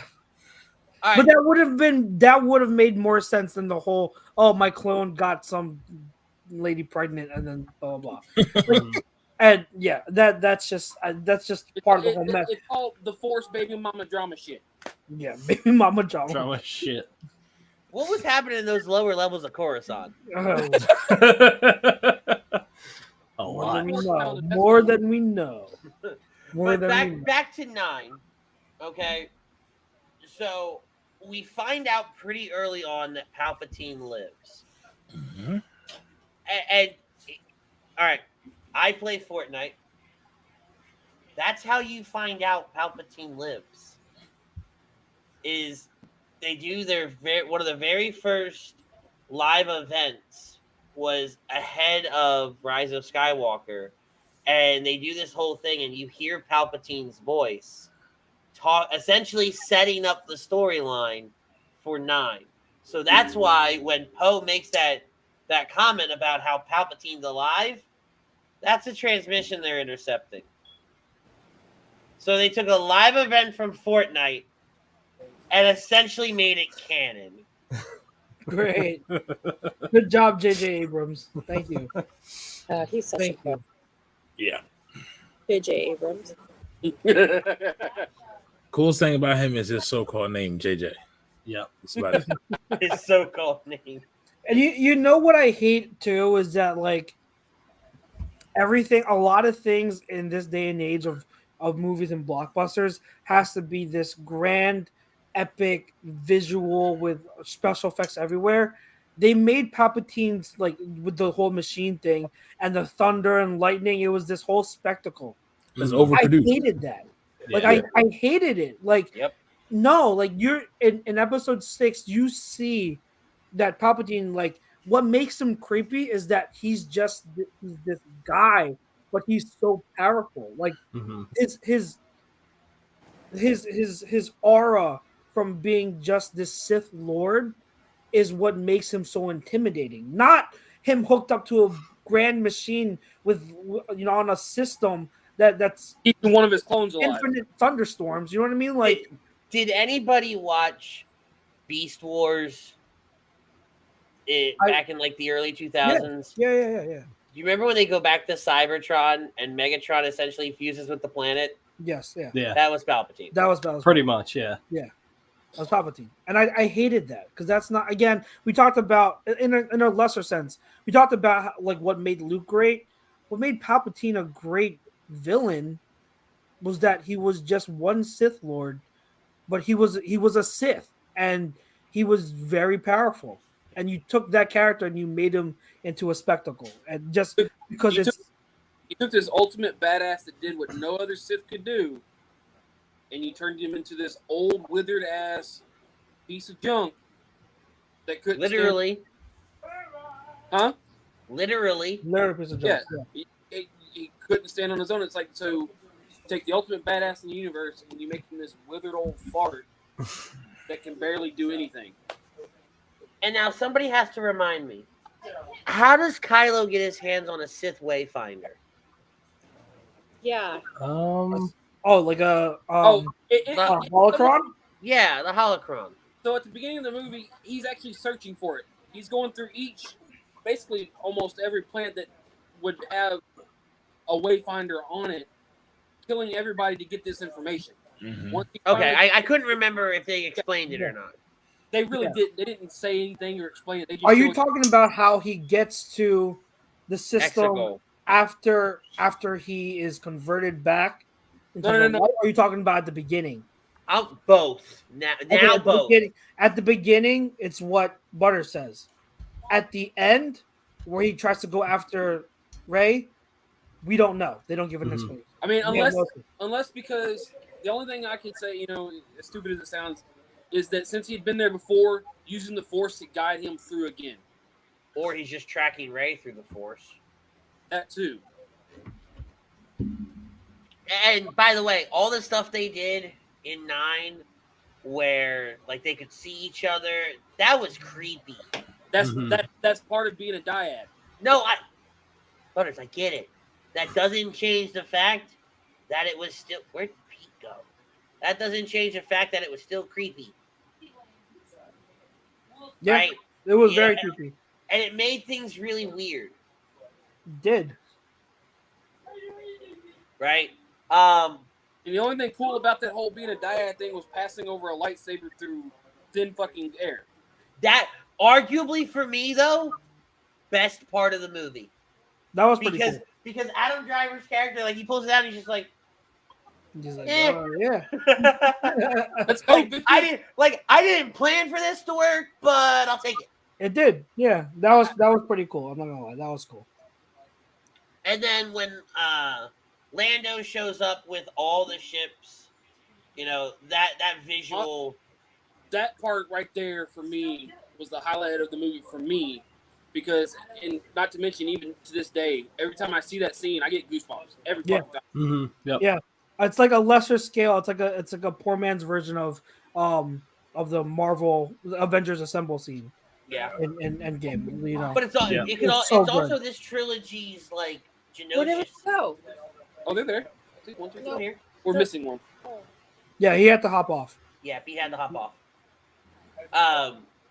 It's almost like the Genosha scene with all the Jedi, where you finally see the Jedi in their true numbers, right? In episode 1, they're just a panel of like 9 or 10, but then you see just how massive the army of the Jedi truly is. Well, now we see how massive the army of the galaxy is, which you never see. You throughout any of the 6 movies where the Empire is a thing, you never truly see this massive armada of ships. You get like a small fleet, from time to time. Yeah. But here you truly get the whole galaxy for truly the first time in the entire franchise coming together for one cause. Yeah. Right? It was great to see. Yeah. I've always been a fan of Wedge, so seeing Wedge on there was like that was cool. That was so cool. That was so cool. And it is if you read any of the I know you guys probably didn't, but like there is a really good trilogy of novels that's supposed to take place before episode 7, and it's canon. These are canon.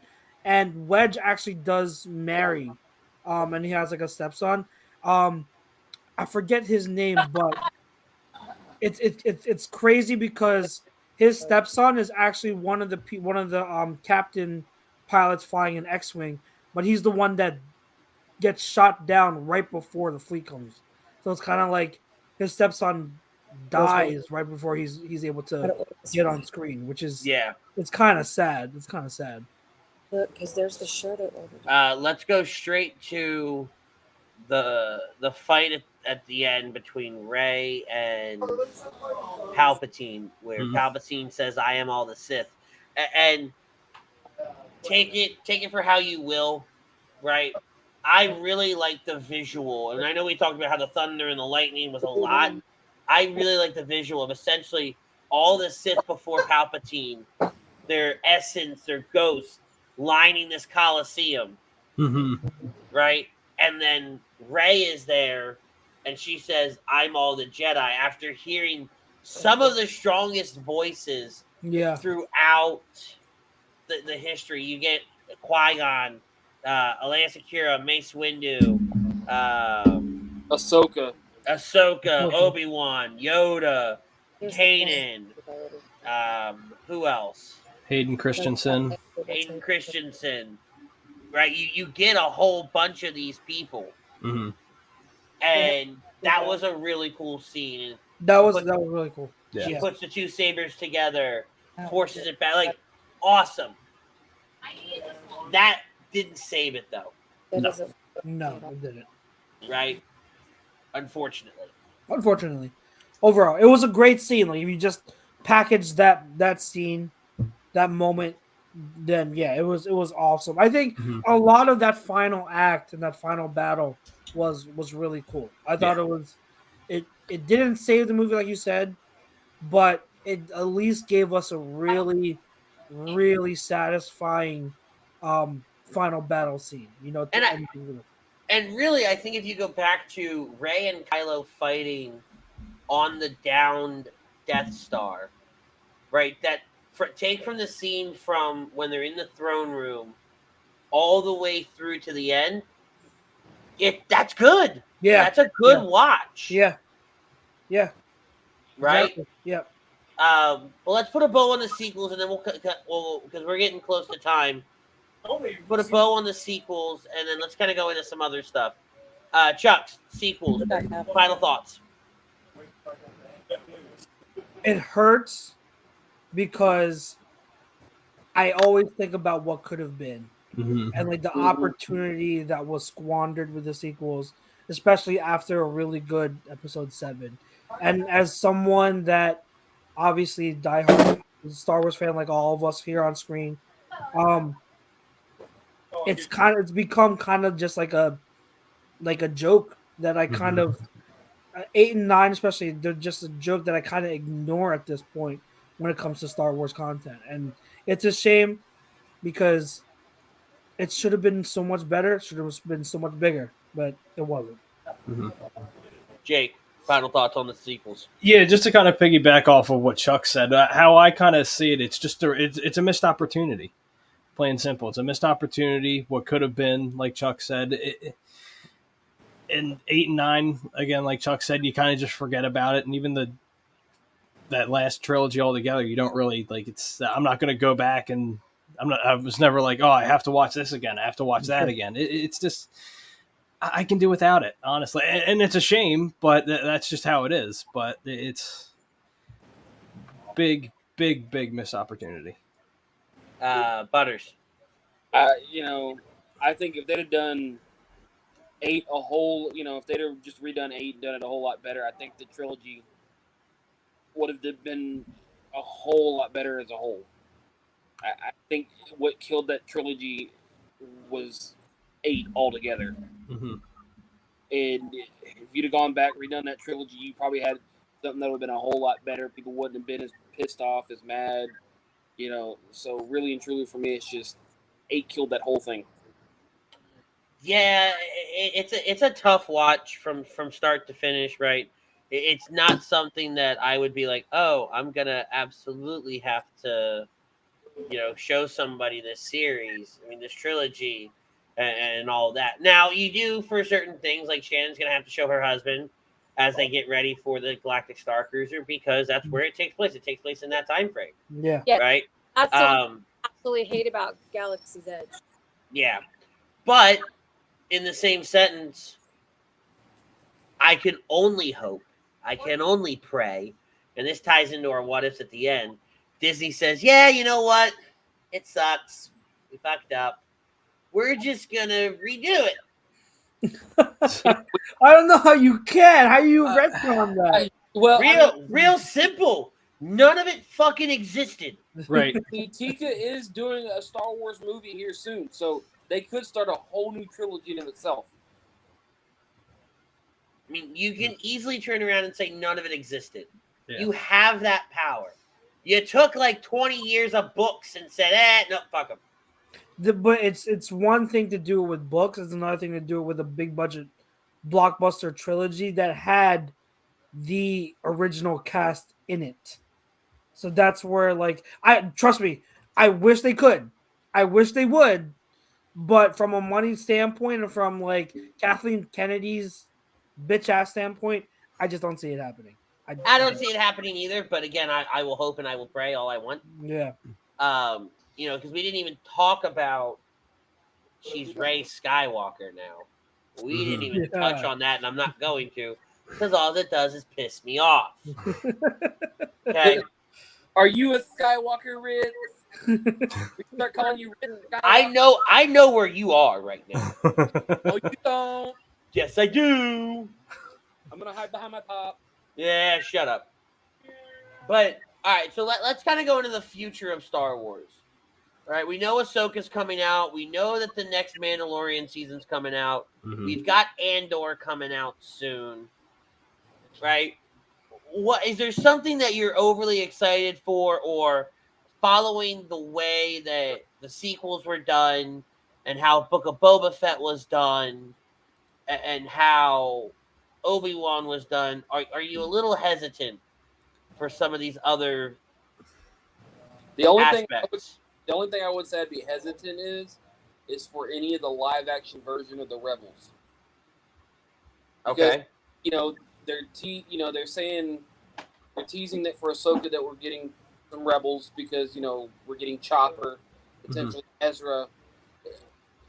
For me, Sabine. Sabine. So it's just like it's a matter of what they've done with live action, now versus then. What? Nah, Chuck's and I said Sabine. Chuck's got real happy. I was the only one that caught it, so we had a little moment. But see, I think it's the main thing I'm hesitant for. I'm excited for Ahsoka series, but at the same time, I'm hesitant because if you're going to introduce the Rebels, please, for the love of God, introduce them a whole lot better than you introduced the Grand Inquisitor. Yeah. Yep. Absolutely. The cast so far that they've announced has looked really good, and we know that the choreo, at least the fight choreography, because what's her name? The actress that plays Ahsoka. Rosario Dawson. Thank you. Her and she mentioned how they've been training with in wushu, which is a form of kung fu, for the series, and so the fight choreography is going to be taken up a notch, which I greatly appreciate. We can see Rex again, hopefully. Can I take an unpopular opinion? Uh-oh. Go ahead. I'm not a big fan of Rosario Dawson's acting as Ahsoka. My wife said the same thing she said. I knew I liked Mary. Her talking, like her demeanor, is just not Ahsoka. Who the hell is that? That's her in the background. That's Mary. Oh shit! I didn't see Mary in the background. Yeah, she's on her chair. I thought the last time I saw her, she walked out of the room. She was saying that Rosario Dawson's demeanor doesn't essentially match what Ahsoka's was in Clone Wars, pretty much. Yeah, but if you watch Rebels, right, and this is where I get the demeanor. She just started. Yeah, and I get the demeanor because as you progress through Rebels, you start to see this more wiser, philosophic Ahsoka, but there's still that. And again, I think some of it is Ashley Eckstein and the difference between animation and live action. Yeah. You hear that I don't want to say that chipperness because she's definitely not chipper, but there's that almost passion in her voice. There's a different.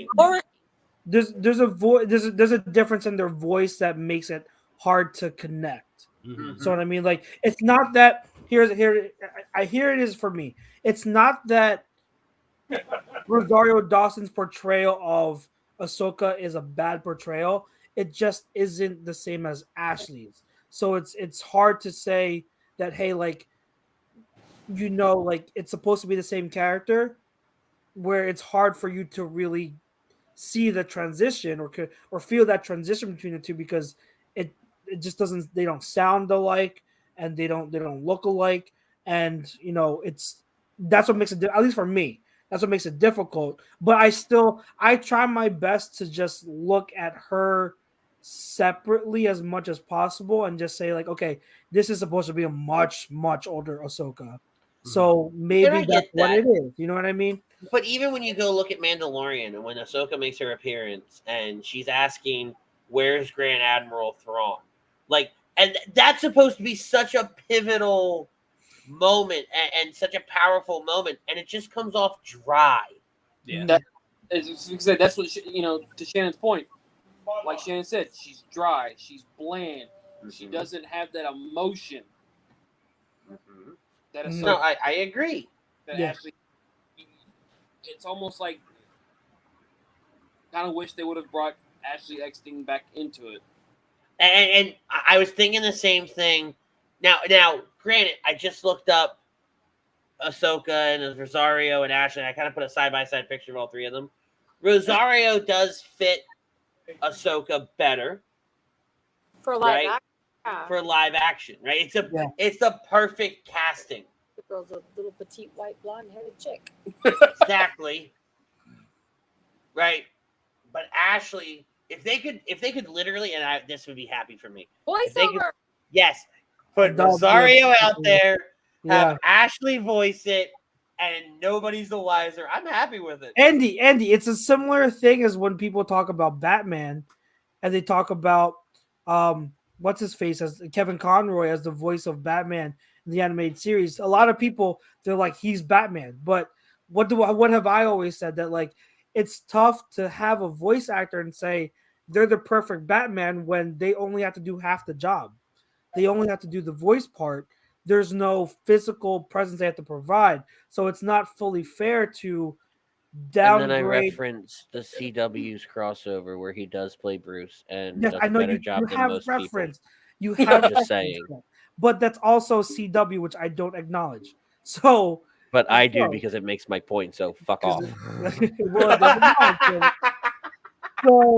So it's similar situations where like you have to get someone to play the physical representation of it, and that's what's tough. That's exactly what's tough, and that's what I was leading to. Like, yeah, if you could do a voiceover like you guys said, where you have Ashley Eckstein's voice, and then you have, the physical representation of Rosario playing Ahsoka, that would be perfect. Because I think Rosario does it really well. She has, because you have to have some type of physical ability to do it from a martial arts standpoint, from an action standpoint.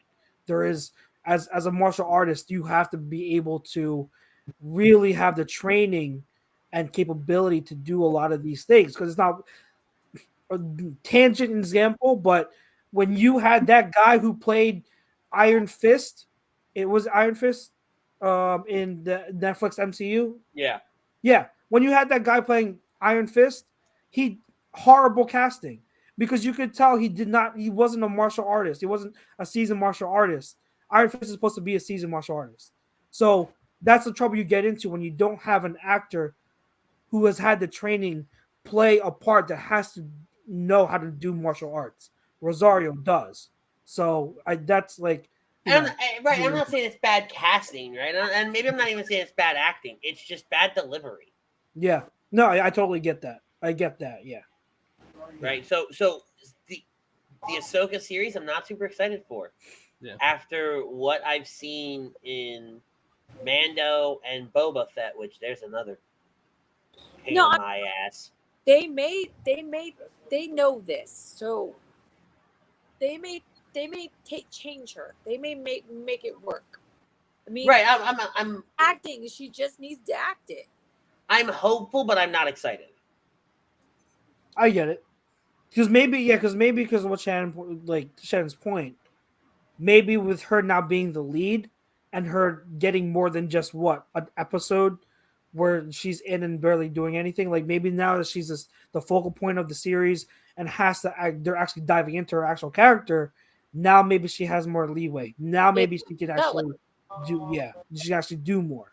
So exactly. It may change. I mean, she's a good actress, so it just. I agree. And then you got Andor coming up. I loved Rogue One, so I'm excited for Andor, but at the same time, man, I hope we don't screw what? this There's one up. one movie we all haven't touched on. We're not going to. Solo. Oh God. Jeez. God. Wrong. I actually like them. Yeah. I actually thought Solo was better than I thought. I had low expectations. I actually thought it turned out to be better than I originally expected it to be.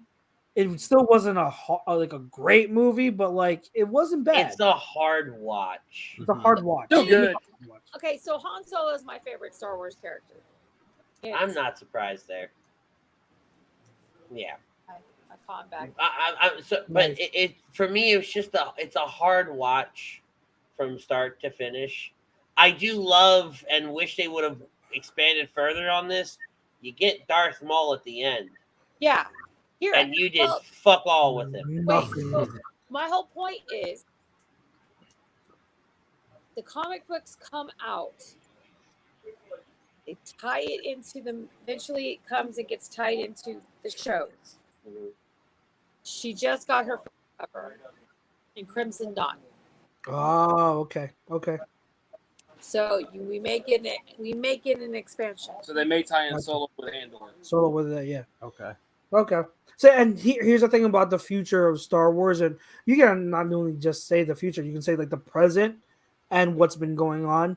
And I know I talked to you guys in the chat a lot about it. There's so much beyond the shows and the movies that goes on in Star Wars lore that that casual fans don't see and understand, and that's a double-edged sword. Like for Star Wars nerds like us and diehards, we love it because we can keep getting that content, not having to wait for a movie, not having to wait for a show. Like I've been, I keep telling you guys the High Republic novels are amazing novels. Amazing novels. And this is why I'm glad Shannon sat down.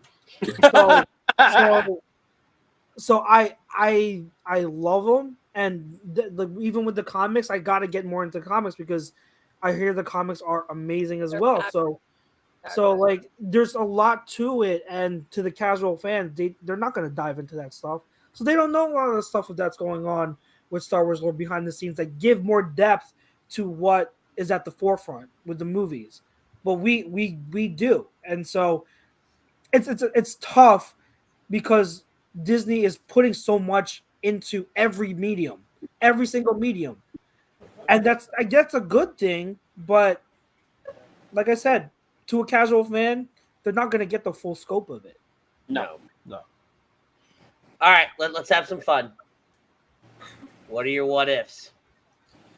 And I'll expand it a little bit further, right? We've been sticking with the Disney era of Star Wars, right? But I'll open it up to anything Star Wars related, and more so because Shannon is sitting here, right? And she wasn't on our last one, so really it boils down to what would you have done differently? What do you wish was different? What would you completely erase from history? Is there any what ifs? I mean, a good true what if would have been, what if Obi-Wan had actually went through and actually killed Anakin instead of leaving him there? Yep. How would things have truly gone had Anakin actually died? And there's a great, and I love that we do these. There's a great channel on YouTube. There's a couple actually. I think it's called like Star Wars Lore or something like that.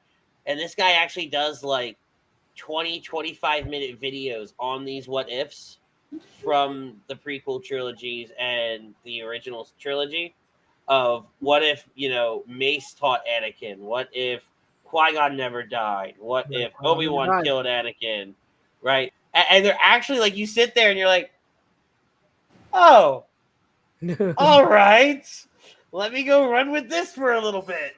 Mm-hmm. So, it's like, what if they'd never, found Anakin on Tatooine? Like, how do you think things would have truly gone had taught in the episode 1? A big one for me from the Disney era would be, what if essentially Luke doesn't try to kill Ben, Kylo, right? If that entire thing doesn't happen, how does the rest of it all look? How does the First Order form? Does the First Order form? It's just the body. To Shannon's point, it probably stays the same. It probably means Snoke and Palpatine have to work a little harder to bring Rey to their side. Luke was just the easy way out. If Luke hadn't done what he did, it just means they would have had to work just a little extra harder. No, I get it. It's just fun to think about. It's no different than what if Rey had fallen to the dark side, right? Because we get the tease of Dark Rey, and I don't remember. Thankfully, don't remember which movie it is. 9. Was it 9? Okay. If Rey had fallen to the dark side, I think both her and Kylo would have swapped. really and truly. Mm-hmm. You'd have seen the light side Kylo been like, oh shit, let me turn good, help these guys out. You know, Rey still would have been the badass she was, even as a Sith. It'd just been a whole lot worse. Right. What Chuck's if, would. Huh? Would have been. what if Finn was Lando Calrissian's son? I don't really think that would have mattered. No. In the grand scheme of things. But they make everybody somebody, and that poor Yeah. boy's just nobody. But in love, Good. What's yours? I'll see it. Poor child. Okay. Yeah, Mary's has been she's someone who just watched Clone Wars, so she's been, like I said, she's been diving into a bunch of YouTube videos now on Star Wars, which I'm very proud of. That she's now becoming a Star Wars nerd. Her big one is what if Qui-Gon never died? That's So one. people always talk about Duel of the Fates, the name of that song, the famous song, the greatest orchestral song ever made. What if, because that Duel of the Fates is pretty much them fighting for the fate of Anakin, and so with Qui-Gon dying, he never had that father figure growing up because Obi-Wan was always the brother figure, the older brother figure that trained him. Qui-Gon was supposed to be the father figure to help him maintain that balance in the world, because Qui-Gon wasn't like the Council. We saw that in episode 1. Qui-Gon was more of a rebellious, outside the box thinker as opposed to the other Jedi members. So he was supposed to be the one that really helped Anakin tread that line. So what if he never died? Because he got stabbed in the stomach with a lightsaber. Apparently, he's the only one that dies, whereas everyone lives, right? So, I mean, he's not wrong about that. He's literally the only one to get stabbed in the gut. I mean, at least at the mall, he got cut completely in half. Yeah. And that motherfucker still lived. Oh wait, no. I figured out the problem. It takes 2, because the only other one to die is Savage Opress, and he takes 2 to the gut. Yeah. He does take 2 to the gut. Savage. But that's Mary's big what if, and I think that if Qui-Gon had lived, I think Anakin is able to maintain. I think Anakin's able to maintain that balance, and I think it's a different future for the him out Jedi. of doing what he did. I think Qui-Gon could have sensed Palpatine early and kept Anakin, talking, going to the dark side. I think Qui-Gon knew. Knew what? Knew that Palpatine was a Sith Lord, but had no hard evidence, and that's why Sidious sent Maul after. He wasn't sending him after the kid. He was truly sending him after Qui-Gon because his plan was not ready yet. Palpatine felt Qui-Gon was one of the biggest dominoes that needed to fall before he could fill the order. Yeah. I don't think Qui-Gon knew that to the full extent that Palpatine was associated. I think he was on to discovering. I think he was on his way to finding something out. Okay. But I don't think he knew fully that it was Palpatine. He sensed something was up, just hadn't had the time to find out. Yeah. He didn't get that chance to find out. Yeah. Jake, your what if? I have 2. So my one was, what if Leia was trained to be a Jedi? That's one. Oh, they missed that too. And my other one would be That's what the if best thing Jake's ever said. that one, and then the other one I've always kind of toyed around with was what if Mortis revealed itself? Could you imagine? There's the best thing Jake's ever said. Could you imagine? Could you imagine? No. It changes everything.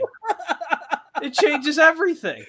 I can do a whole show on that. I love Game that. over, man. Game over. Oh my god, I love that. Yeah, if Mortis Because revealed arguably, itself. Mortis is the best story arc in Clone Wars. Right? Hands down. Mary, you might as well come on screen. See? So Mary, when Mary was watching that arc, and I hyped it up, and then she watched it, she's like, I don't know why you hyped that up, and I'm like, it's such like it shows so much in terms of like the force and balance and what I preach all the time when it comes to the force needs to be about balance, and so she never really understood. And it truly shows the divide. So we've talked about on our last time we did this, the divide between Qui-Gon and Obi-Wan going into the Duel of Fates with Maul, and that's why they weren't in sync and they didn't fight as one, and that's ultimately what the Qui-Gon's death and so many different aspects of it, right? And then you look at the Mortis arc and you see such a divide, but that almost that same divide, if not more, between Obi-Wan and Anakin. And then from then on, from that moment in the series on, they're never on the same page. They're not like outwardly fighting with each other, but there is a strong disagreement between the two of them throughout. And they're never on the same page of what to do, how it should be done, right? Anakin's very, I'm gonna fuck everybody's day up. Mm-hmm. I mean, right? Yeah. I mean, that's a great one, Jake. Thanks. Yeah, big time. I mean, another probably good what if to think about would be, what if Ahsoka had stayed? I thought about that one too. Yeah. So that's another one that they've done before, right? What if she had stayed with the Order, stayed with Anakin? Maybe she could have been that Qui-Gon talked some sense into him. I think Ahsoka always was Anakin's anchor. Mm-hmm. And then when the Order turned on Ahsoka said, you guys fucking deal with them then. Yeah. Right? I think Ahsoka was that linchpin of which side he was going to truly fall on. And especially, and I can say this now that Pete's not here, especially with the revelation in season 7, right, that we get from Maul. Yeah. Had Ahsoka been able to talk to Anakin before he went, it could have made a difference. Yeah. Yep, it could have made all the difference in the world. I think if you break it down more, it's more so if Ahsoka was able to talk to Anakin. I was just saying, if she'd been able to talk to Anakin during the pivotal scene between him, Mace, and Palpatine, that scene would have changed a whole lot more. Yep. Because if you watch season 7 and she's flying off with the sisters, his cruiser's there. Yep. Right? And they detected, and Admiral Yularen actually the one that stops them. And Ahsoka keeps her mouth shut and everything like that. Right? And then fast forward to Ahsoka on Mandalore, the revelation from Maul, everything like that. Had Anakin been able to turn around, all right, Mace says, go to the council chambers and stay there. He goes up to the council chambers, sits down, dials up Ahsoka to hear how the battle's going, and all of that. And Ahsoka's able to say, Master, Darth Maul, this, that, and the other thing. It's Palpatine, I'm on my way back. Don't go anywhere, please, Master. Mm-hmm. And legitimately talks to him the entire hyperdrive back to the temple. Yeah, would have made a difference. I think I don't know how. I don't know if ultimately there still wouldn't have been some type of downfall or not. I can't say for sure because there's a lot of variables. Because I think in the end, the Jedi Order, and I said this before, the Jedi Order were the ones that was bringing imbalance to the Force. Like they became corrupt, they became too political, too conservative. Yeah. They were teaching a lot of things that didn't make sense, and they brought upon their own downfall. Yeah, they brought about their own downfall. So I don't know if their downfall still would have been prevented, but I think what you would have had is a different path to that balance that we get at 6 when you see when Vader finally turns because of Luke, and kills the Emperor. So maybe we get there a different way, but I still think it's possible we still get similar events that do happen because the prophecy is what it is. The prophecy is calling for Anakin to be the one to bring balance to the Force, but people think that Obi-Wan believes that what Anakin did by turning to the dark side was taking down. He thought that was like, oh, you took down the wrong side, but no, like the Jedi were corrupt and political. They became something they weren't supposed to be. So I think that the Jedi went to one extreme while Palpatine went to the other. And Anakin was supposed to bring everybody back to common ground. Yeah. And because the Jedi were so stubborn-headed, and to an extent, so was Palpatine. Yeah. Right? Yep. What ends up happening is you see him become Vader because, as we've talked about, if you go back and you watch Rebels, and even Obi-Wan, he's not the pissed-off Vader that we find in 4 and 5. Yeah. Right? Even Rogue One, end of Rogue One with the epic scene where he's just slaying everybody. And then 4 and 5, he's not that pissed off, vengeful Vader. Yeah. He's really like, I'm just trying to fix things. Yep. Yeah. Right? Bring peace to the galaxy in my own way. And I don't know, but this was fun. This was a ton of fun. I know it's getting late for everybody. I know it's getting late for me. You guys are in the shop. You guys are on the East Coast.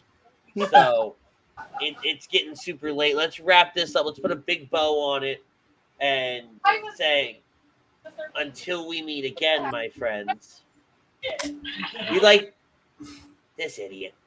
All right, so as we do every single week on In This Very Ring, because this is still an In This Very Ring episode, we're going to preview what we've got coming up. So next week, no show. We're at Comic Palooza, and I don't plan on leaving the exhibit floor till like midnight. So if you guys are at Comic Palooza, make sure you check out the Cards and Comics booth, dead center alley. You'll see Shannon and Butters over there selling Funko Pops. You guys bringing lounge flies with you? Okay. So they're going to bring almost the whole damn store with them. The week after that, we've got our SummerSlam preview show. And then the 30th is a SummerSlam live reaction. It will be a late live reaction because I won't get out of the office on time. But that's going to take us all the way through to August. And then we'll figure out where the hell we go from here. Chucks, what do you guys got coming up on Birds of a Feather this Thursday? We don't know. That's helpful. Yeah. It's the summer of football off season, so we are just trying to go along with some random topics. Thanks for putting me on the spot, asshole. We'll find something fun to talk about. You could have made anything up. Yeah. I literally gave you carte blanche. You could have just said Eagles football, and I'd have been happy. We will be talking about Eagles football and NFL football. Hey, look at that. Big show coming up. And then at the end of the show, with our No Huddle segment, we'll probably talk about nerd stuff. so per usual. Absolutely. And I love it. They do these. So every Thursday, they do No Huddle just like we have run-in. And I'll get the messages afterwards. Oh, that was a great conversation. Blah, blah, blah, blah. You dicks, I'm at karaoke. Don't do this without me. But, guys, I appreciate you both staying up late, hanging out with us, doing this once again. Hopefully it doesn't take us another year to circle back and do this. It probably will. It probably will. But I love that we get to do this right before football season starts. It gives you guys a break. But we want to thank our sponsors, Allen's Travel, specializing in creating the vacation of your dreams at Disney, Universal, wherever your heart calls you. Let their talented team of travel experts, including yours truly, create a custom vacation for you without any other stress. Currently this month, if you book with Allen's Travel, they are celebrating their 1-year anniversary. So if you do a booking this month, you're entered into a drawing to win a $50 Disney gift card. So use the link allz-travel.com/request-a-proposal to get in touch with one of their talented team of travel agents. We also want to thank Dr. Paul Vidal at Specialized Physical Therapy. Check him out on the web at specializedphysicaltherapy.com for sponsoring our poll question tonight. Obi-Wan Kenobi is the best Star Wars content that Disney has produced. Other than Jake, we all disagreed because Jake's a schmuck. And with that, we want to thank Shannon and Butters for hanging out at Cards and Comics. Like I said, check them out next week, Comic Palooza. Jake Friel, Pete Evans, Chuck Moranin, and special appearance by Mary Moranin. I'm Rich. We're going to see you guys next week. Tell somebody you love them. Peace, love, and joy. We are out of here.